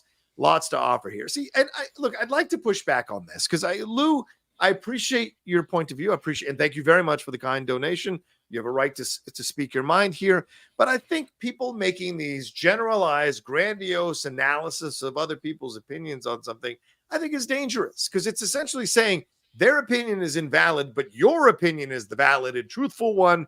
And therefore yours is the only opinion that anyone should listen to. I tweeted about this earlier because I saw some critics, some influencers, and don't get mad at me, some third wheels chime out that people shouldn't listen to other critics or other people about a certain movie.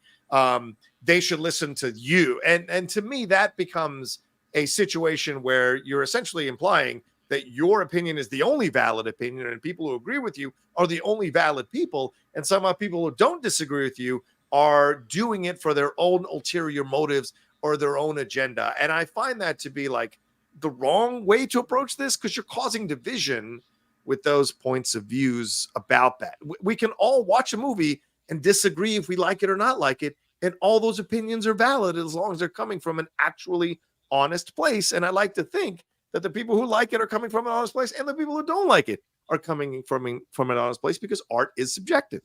Gentlemen, anything you want to say to this? No. Yeah, Okay. I mean, I think the TLDR version of what John just said is some people don't like this movie because they just didn't like the movie. And that's valid. Like, it doesn't mean that they are this, that, or the other thing. Like, some people hated this movie. Some people really like this movie. To the people that hate this movie, not everybody who likes this movie is grading Marvel on a curve. They actually genuinely like the movie. Like, I think that this is one of those movies that, like, there's a push-pull to it, and you're like, okay, however you felt about this movie is fine. To me, I think that because I like the bigger Marvel Cinematic Universe, I probably grade this movie on a little bit more of a curve that it deserves. But I still had a better time with this movie than others. It's still not an A+ or B+ movie. It's, this is a C+. Yeah. It's a C+ for me, but like it's a C+ where I had a good time. Yeah, fair enough. Shannon, anything you want to chime in or we move on? I mean, look, there are people whose opinions you respect and their taste might line up with yours. Yeah. But as you've seen tonight, the three of us, we agree a lot. But as you can see tonight, we are liking different things all over the place. Yeah. I mean, so to have someone say like, you don't listen to this person, like, nah, that's bullshit. As you already said, John, art is subjective. It's all in the eye of the beholder. If you went in and had a great time with this movie, fantastic. I had a pretty good time. Writer brain, it's difficult to be like, oh boy, this is how I would have done it differently. But that is not, but that is not how everyone is going to watch the movie. Like it's all subjective. Because if you turn the logic around, you could say if you don't like a movie, you could say if you do like the movie, don't listen to anybody who likes this movie. It's terrible, and that's not really a positive point of view. So both sides of the same coin are not good ways, in my opinion, to kind of come across on a movie. I mean, John likes the Transformers movies, and I still listen to him. Fair enough. That's true. Jim Fan says, also between this and Secret Invasion, I've lost all interest for anything Kree Skrull related in the MCU. Yeah, feels like they really dropped the ball on that. P.S. This is now how many mid/post-credit scenes between Phase 4 and 5 we hope they follow through on. This is so interesting. Guys, real quick, do you feel they've dropped the ball on the Kree Skrull situation, or is there still a chance? I just feel like they never really made it. I feel like they've never really made it interesting. Yeah. Okay. Like I understand that the Skrull suffered under the Kree, and that the Skrull and the Kree had fought for a long time, and then in Captain Marvel, the Skrull were actually the good guys, and Nick Fury and Carol Danvers promised they were going to help the Skrulls find a homeworld. Never did. Carol went and blew up the Kree's son, got called the Annihilator. The Kree are all suffering. So the Kree are all suffering. The Skrull are all refugees. They could absolutely pick up these pieces, but somebody has to come in and go, I'm going to make the Kree and the Skrull interesting. Yeah. That's a fair point. Shannon, anything to add on it? I imagine this is probably the last we've seen of the Kree Skrull conflict. That the sun is reignited. I feel like they're not gonna go back to this. That's just my guess, though. There is a character waiting in the wings. Mm-hmm. He is hot. Mm-hmm. He's gay. Mm-hmm. And he is dating a wizard whose mom is a Scarlet Witch. And he is part Kree and part Skrull, and the one person in the entire galaxy that can unify these two alien races. Mm-hmm. And if they're not going in that direction, they're stupid. Fair enough. First Rate Nate says, just love listening and watching my favorite buddies talk geek stuff. Thanks for all you guys do. Oh, thank you, Nate, and thank you for the very kind donation. Yeah. And so let me just I got to add one more thing. Sure. So we're already an hour and a half into this review, but yes, sorry. Is there a world where they do that character, but the importance is they maybe don't focus on the character's dual lineage for the Marvel Cinematic Universe? I don't think so. I mean, just in the big picture, and look, they might not even get into this until Phase 6, 7. I don't know. I don't know where it'll happen, but one of the biggest arcs that Billy and Teddy have been in ever since they were established in Young Avengers is Teddy becoming the emperor of the Kree Skrull Empire, and Billy becoming his wizard in waiting, his galactic wizard in waiting. It sort of elevated them to top tier Marvel, this gay couple that became top tier Marvel characters. And I think that it's too good of a story to drop because the Kree and the Skrull aren't interesting yet. If the Kree and the Skrull are never interesting until we get to this story and then they do it, it's still worth it. Okay. All right. Smithy saying Shannon's kind of like Columbo. One more thing. One more thing. One more thing. It's one more thing. Winsmack57 says, where the heck was Jude Law? Was he just killed off screen between the 90s and now? And zero presence of Fury's wife. The refugees completely contradict all of Secret Invasion. It's Wanda's treatment in Multiverse of Madness all over again. That said, I overall liked it.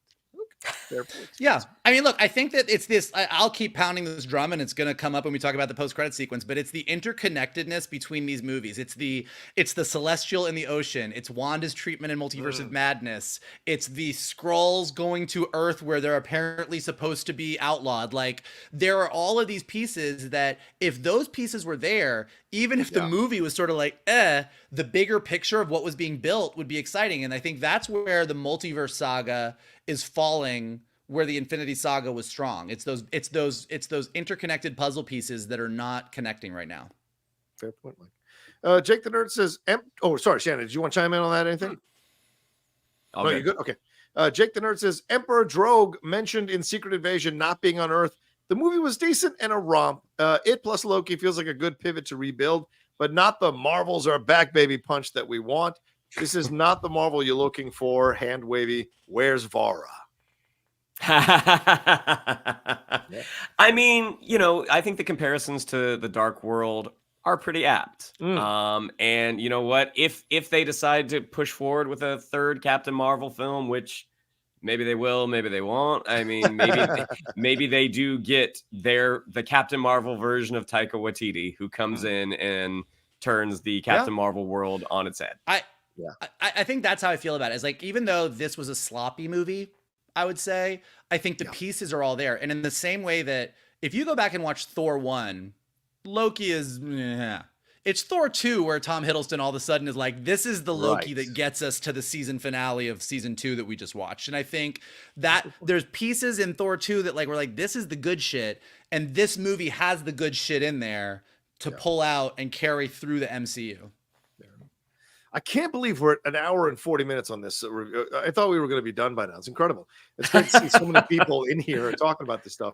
Jermaine_Smith just said, great job, fellas. And thank you, Jermaine, for the wonderful donation. Gentlemen, anyone say? I mean, thank you. Thanks, Jermaine.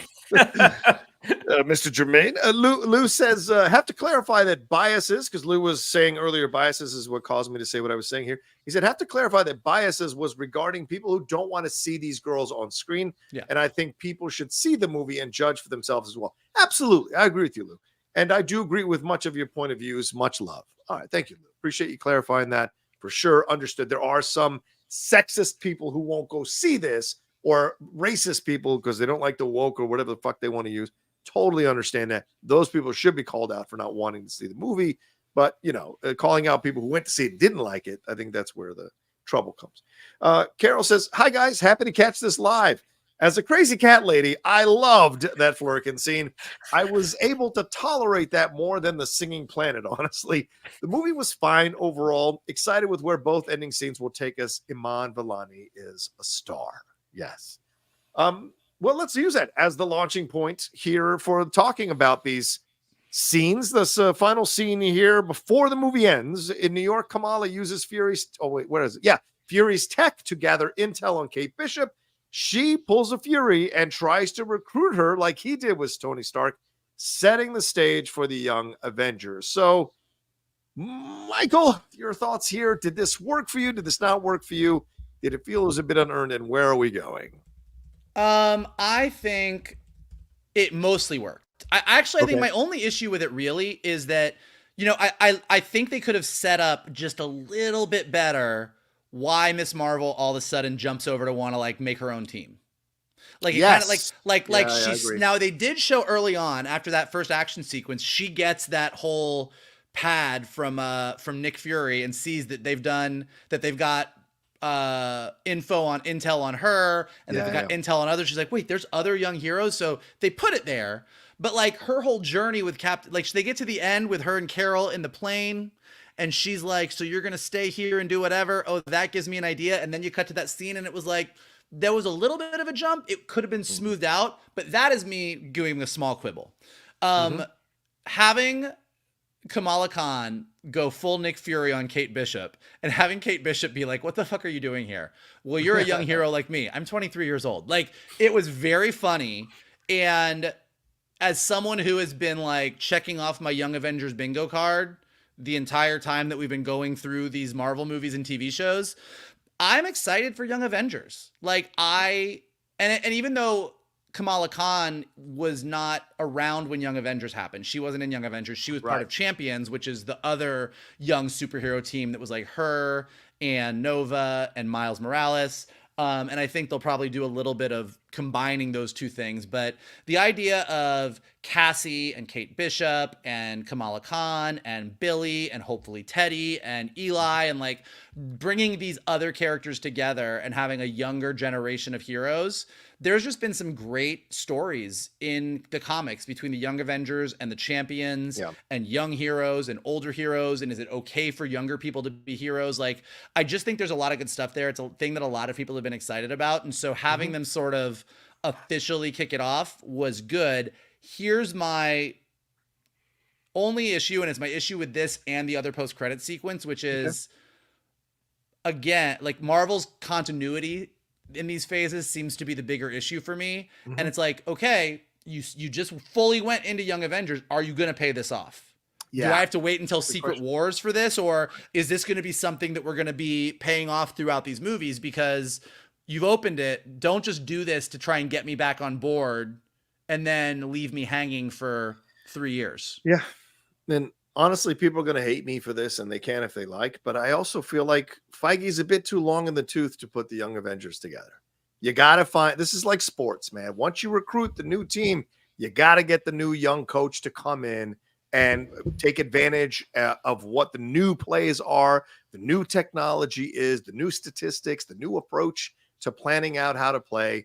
And I think there's got to be a young executive who is an up-and-coming young executive, got a lot of great ideas. That's who you hand Young Avengers to, not to Feige. And I hope Feige can delegate that to someone who can take over and kind of really steer that ship and bring it to port.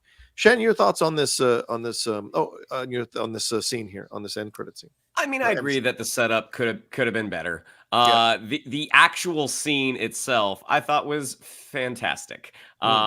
When she says, you know, you think you're the only kid superhero in the world, I'm 23. Like, that's such a great exchange. You know, Haley Steinfeld was such a standout in Hawkeye, and having another standout from a Disney Plus series, the idea that they're going to put them all together potentially, it is really, really exciting. And but I do agree with Vogel. Like, it seems like a lot of the post-credit sequences that were teased in phase 4 and 5, I'm not fully confident that we're going to see the resolution from those. But this is one I do hope we see, because those two together are already very, very funny, very charming. Yeah, I mean, I almost kind of want Thunderbolts to just implode and move Belova into the Young Avengers, Young Champions. I think that's where it makes more sense to me. And I think she should lead the team.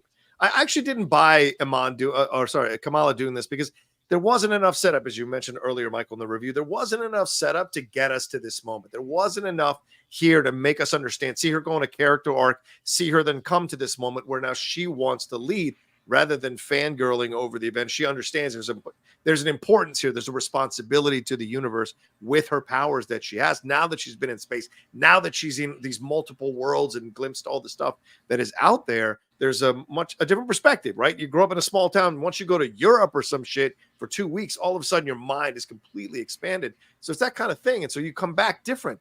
And so I think that would have worked for her putting it together, because Kate clearly could have been the leader. And I don't want it to be this whole sequence of her bringing everybody together, and it's clear that everyone else should be the leader but her. I don't want that to happen. So, and my guess is probably Iman Vellani is such a young, new actress that they figure out that they can use her like Tony Stark. She can pop up in multiple things, and people love her enough that they won't get tired of it. And so I think maybe that's the approach, which is some of the other actors that are maybe going to get involved in this are doing a bunch of other stuff. So we'll see how that all turns out. Well, let's switch to this scene here, the mid-credit scene, as people were talking about. This man is back. We kind of joked about it, but damn it, it came true. Kelsey Grammer is back as Beast here. During the end credits, Monica wakes up in a bed and is met by someone who appears to be Maria. When Monica addresses her as her mother, Maria doesn't appear to recognize her. Monica is then met by none other than Hank McCoy. That's Beast there, Kelsey Grammer, who refers to Maria as binary. Monica then finds she is inside the X mansion, and Beast states that Charles is asking for updates. Someone laughed at me from our show when we were talking about this, that they're not going to introduce the X-Men in a post-credit scene. Well, they fucking did. So, gentlemen, your thoughts on this situation? Who wants to go first?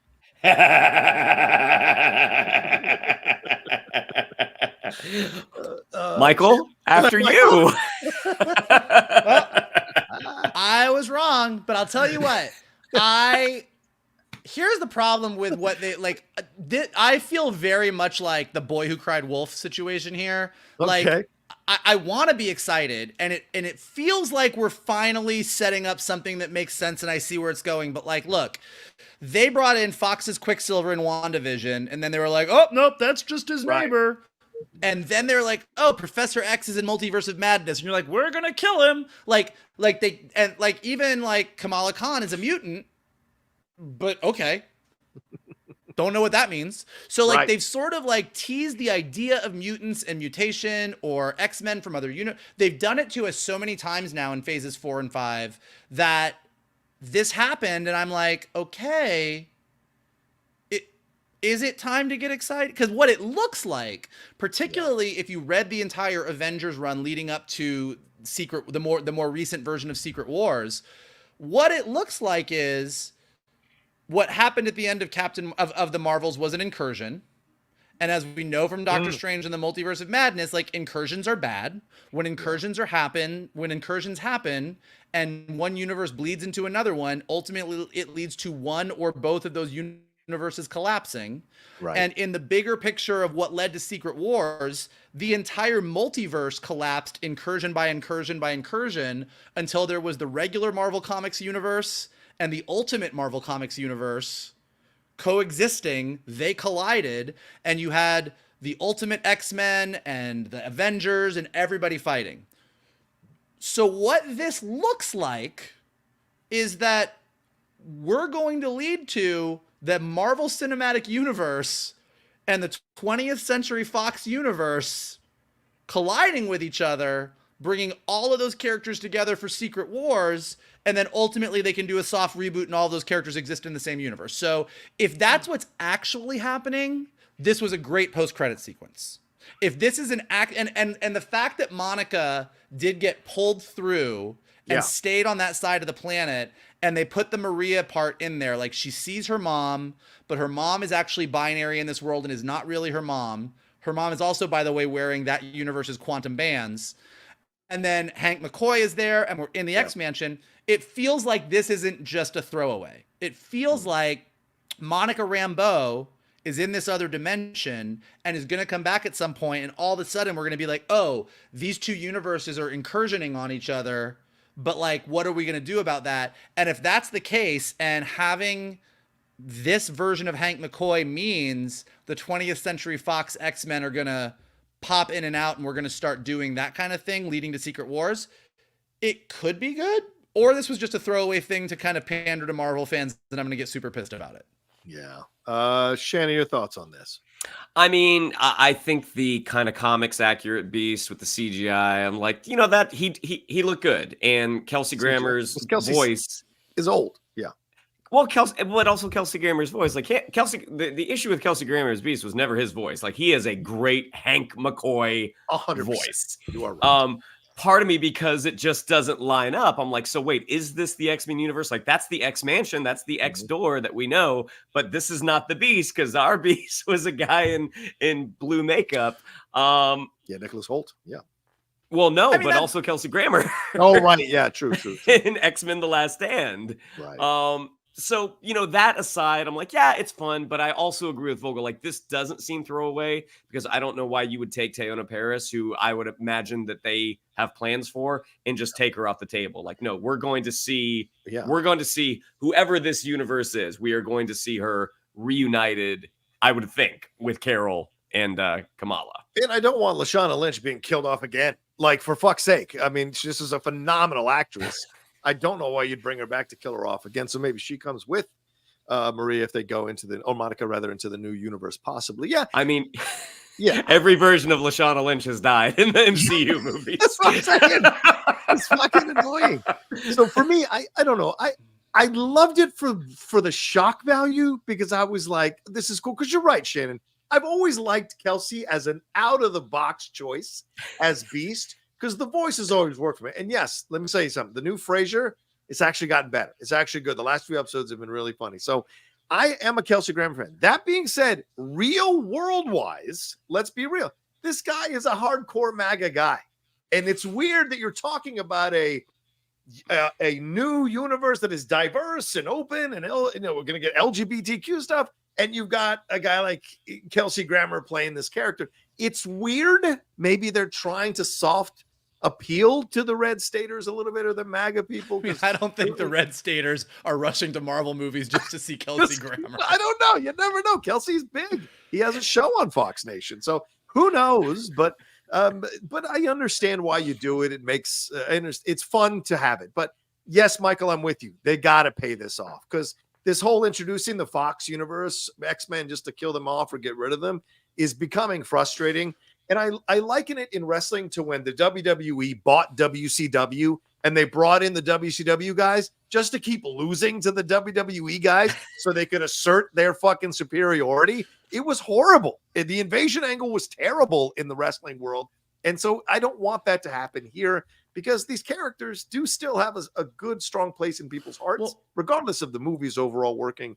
But so I think it's dangerous. So yeah. But also just from I see someone talking about Nicholas Hoult, like I am like, and to Shannon's point about, is this the Beast from X-Men 3 or not? Like, I don't know that the answer to bringing the X-Men into the MCU in the big picture is to bring in the original cast from 2000's X-Men. Like, right.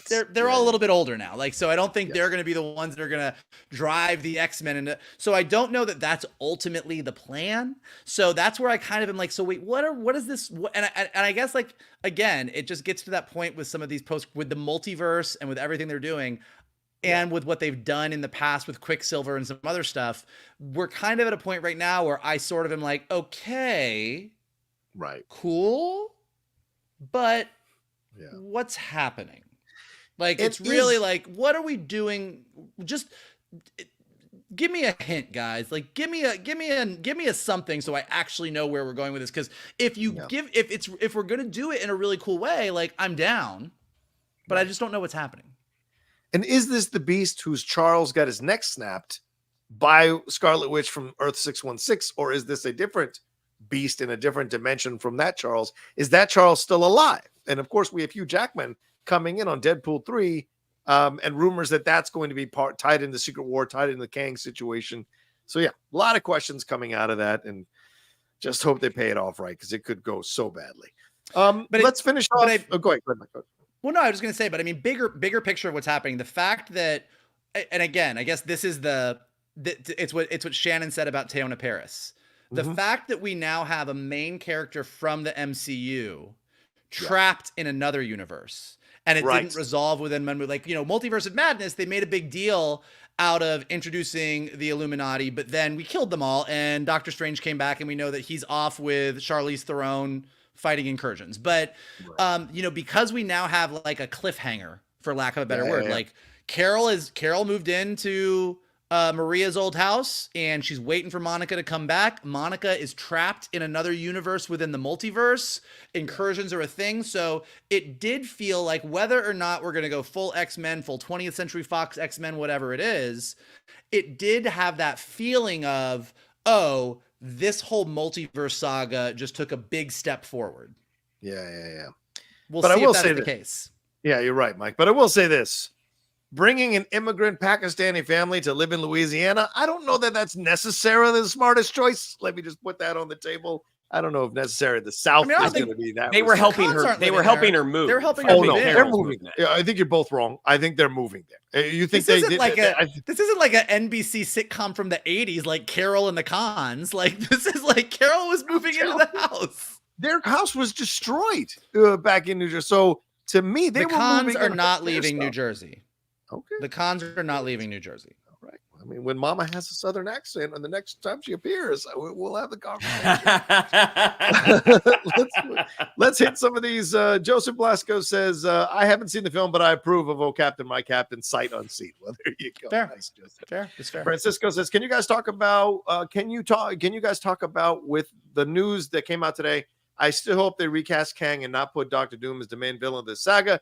This is soon. Doom should be the main villain in the next saga. I didn't see any news. Did you guys see any news that Doom or anything was there's rumors. There's rumors online right now that they are officially just moving on. Kang is not gonna be a thing. We're just gonna go full into Secret Wars. Like that's the rumor. You know, I've been saying from day one that I think that once you've opened the Kang box, you should complete the Kang box, whether you have to recast him or not. That being said, given the source material of Secret Wars and how it developed within the comics, this latest version, there is absolutely a version that you can do without Kang. So we will. I will see. We'll see how they go with it. I'm looking at on Screen Rant. Yeah, Doctor Doom is looking like it might be the deal here, replacing. So yeah, I agree with you. What do you think, Shannon? Should they finish out the Kang thing before they move on to Doctor Doom? Yeah, I would just recast him. Like, you know, how many more appearances was he gonna make? Like, just get another actor in there. That seems like to push it to the side and not. I don't know. Yeah, I would new actor recast. Yeah, apparently this is all based on an Instagram post from H_V_news. Shared a stunning fan poster made by at GERD sign system or whatever that envisions Doctor Doom as the Avengers movie villain. So this kind of sparked all this conversation. Who knows if that's going to happen? I mean, look, just playing devil's advocate. Not that I think they should do this, but thinking of where Loki season 2 ended, like getting to a point where we're getting closer to the Avengers movies where, you know, you all of a sudden realize that Loki taking over is like sort of the god of stories is like, and the TVA has done a good job of like keeping an eye out for Kang variants, but by not looking, by avoiding the Council of Kangs, you sort of paved the way for Doom. Like, there's a version of that works. I think it would be a shame because I think the whole Kang thing could have been really cool, but we'll see. Yeah, we'll see. Ryan F says, if there's one thing right now I'd be really stoked to see in the MCU, it's Tom Holland and Iman Vellani in a movie together. They could really do something great with them. Well, New York-based stuff, certainly possible. Yeah, Spider-Man, I mean, obviously in the comics, Kamala is closer with Miles in age and in just like they're the contemporaries. But yes, in the MCU version, like Tom Holland's Peter Parker and Iman Vellani's Kamala Khan would be an A+ team up. We'll see if Tom ends up in Louisiana. Mike, Shannon, your thoughts? No. Okay, let's move on. Chris Miner says, after this movie, I'm glad we're getting somewhat of a break from the MCU with only one movie and one show next year. Yeah, hopefully Deadpool 3 fixes a lot. Gentlemen, do you feel the same way? Do we need a break? Yeah, agreed. Like, we're going to have something that is pretty much disconnected from the rest of the Marvel Cinematic Universe, even though Daredevil and Kingpin are going to be in it. But yeah, like give us a Deadpool movie 2025. Let's take a little pause, and 2025 let's hit the ground running with Cap 4 in February. Sometimes it's good to miss things so you can appreciate them again, right, Mike? What do you think? Yep. I mean, I'm still waiting to miss you.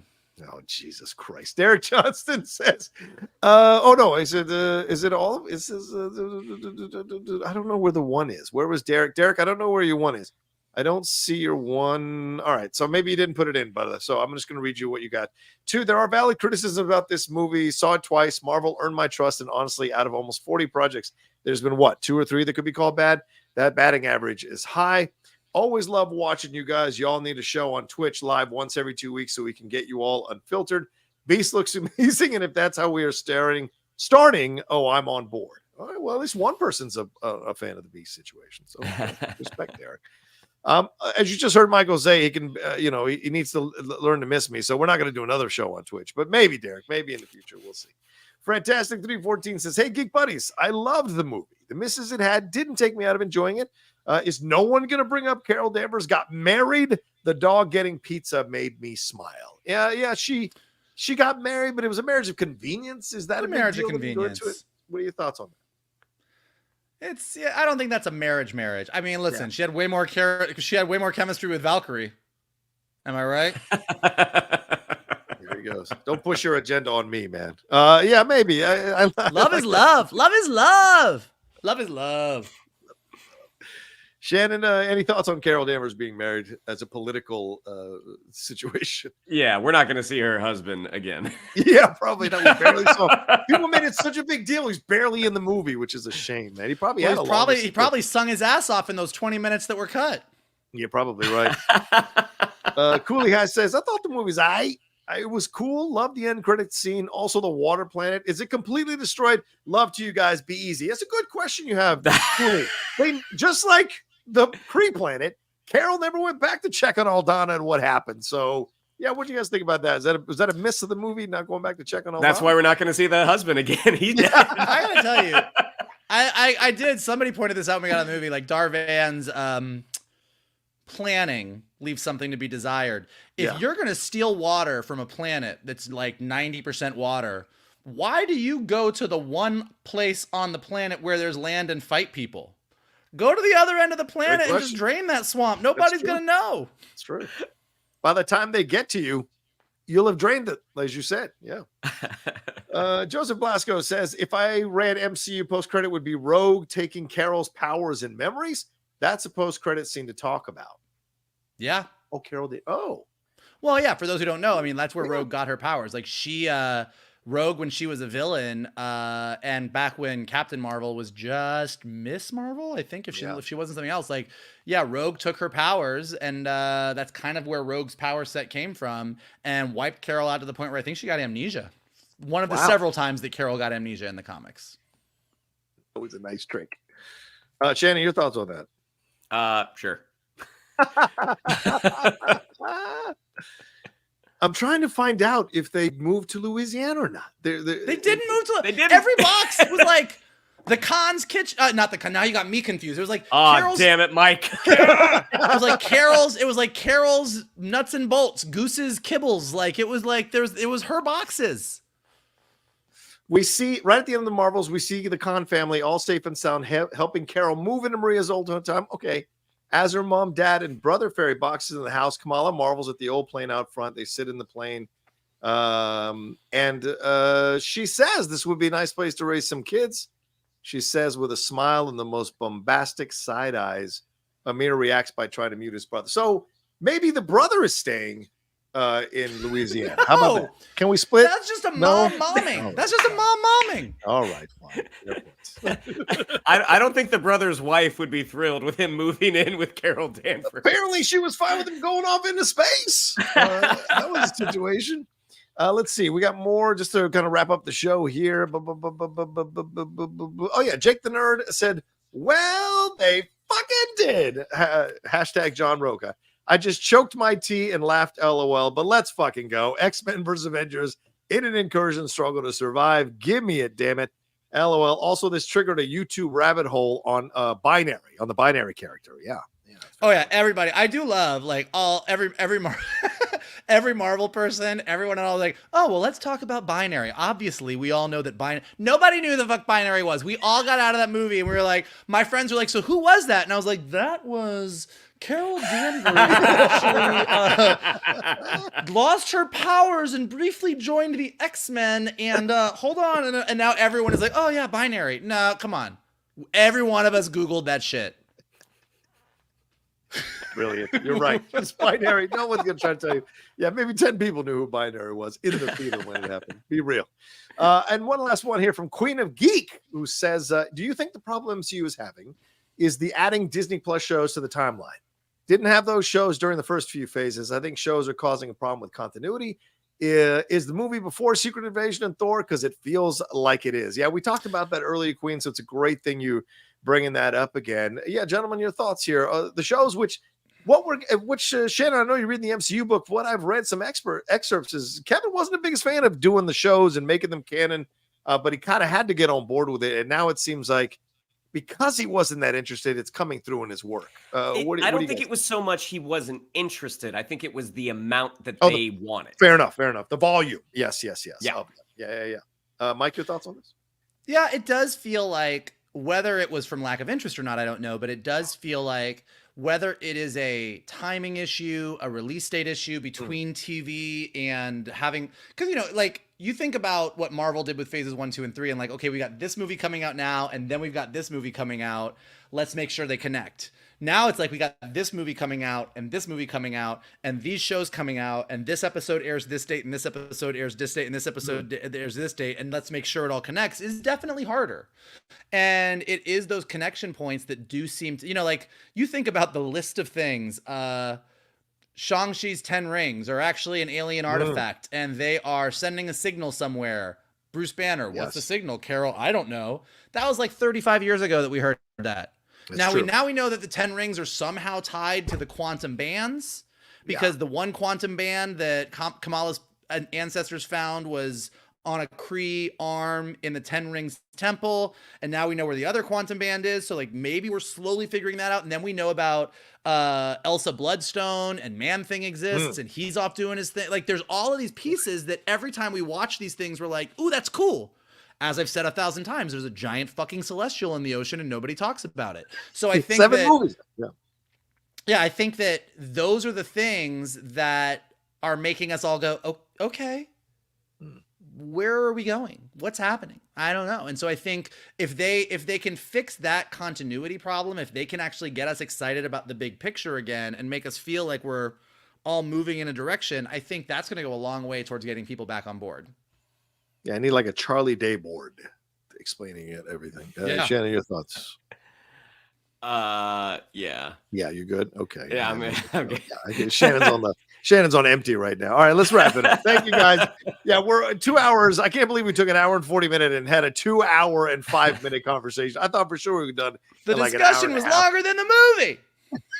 It was, but that's because we have 400 of you guys who were hanging out with us at one point. So all of you hanging out with us, we appreciate it madly. It was a lot of fun. Thanks for the lively chat. Thanks for the Streamlabs and the Super Chats.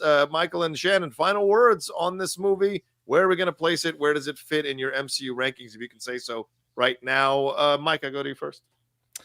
Look, ultimately, at the end of the day, I don't have the exact number in front of me, but it's going to be on the lower end of the movies for me. Like I said, if I'm comparing it kind of like it fits in that Thor 2, The Dark World kind of spot, that doesn't mean it goes really high on the list, because Marvel, as some people said in the chat, has had a long string of bangers that are really solid movies. So as a whole, I don't think that the Marvels is high on the list, but I do think that the performances of the characters and some of the stuff they set up was really, really good. So I would say overall, as much as I find this movie to be very uneven and sloppy, I enjoyed it more and enjoyed the potential for where it's taking the MCU more than I've enjoyed the last 3 or 4 Marvel movies.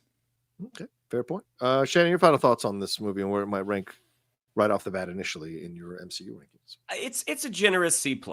It's a generous C+ movie. It's definitely a bottom third movie. But the characters that they have, the characters are good. I mean, and it sure seems like we're going to see Iman Vellani again soon. I'll be curious if Brie Larson comes back.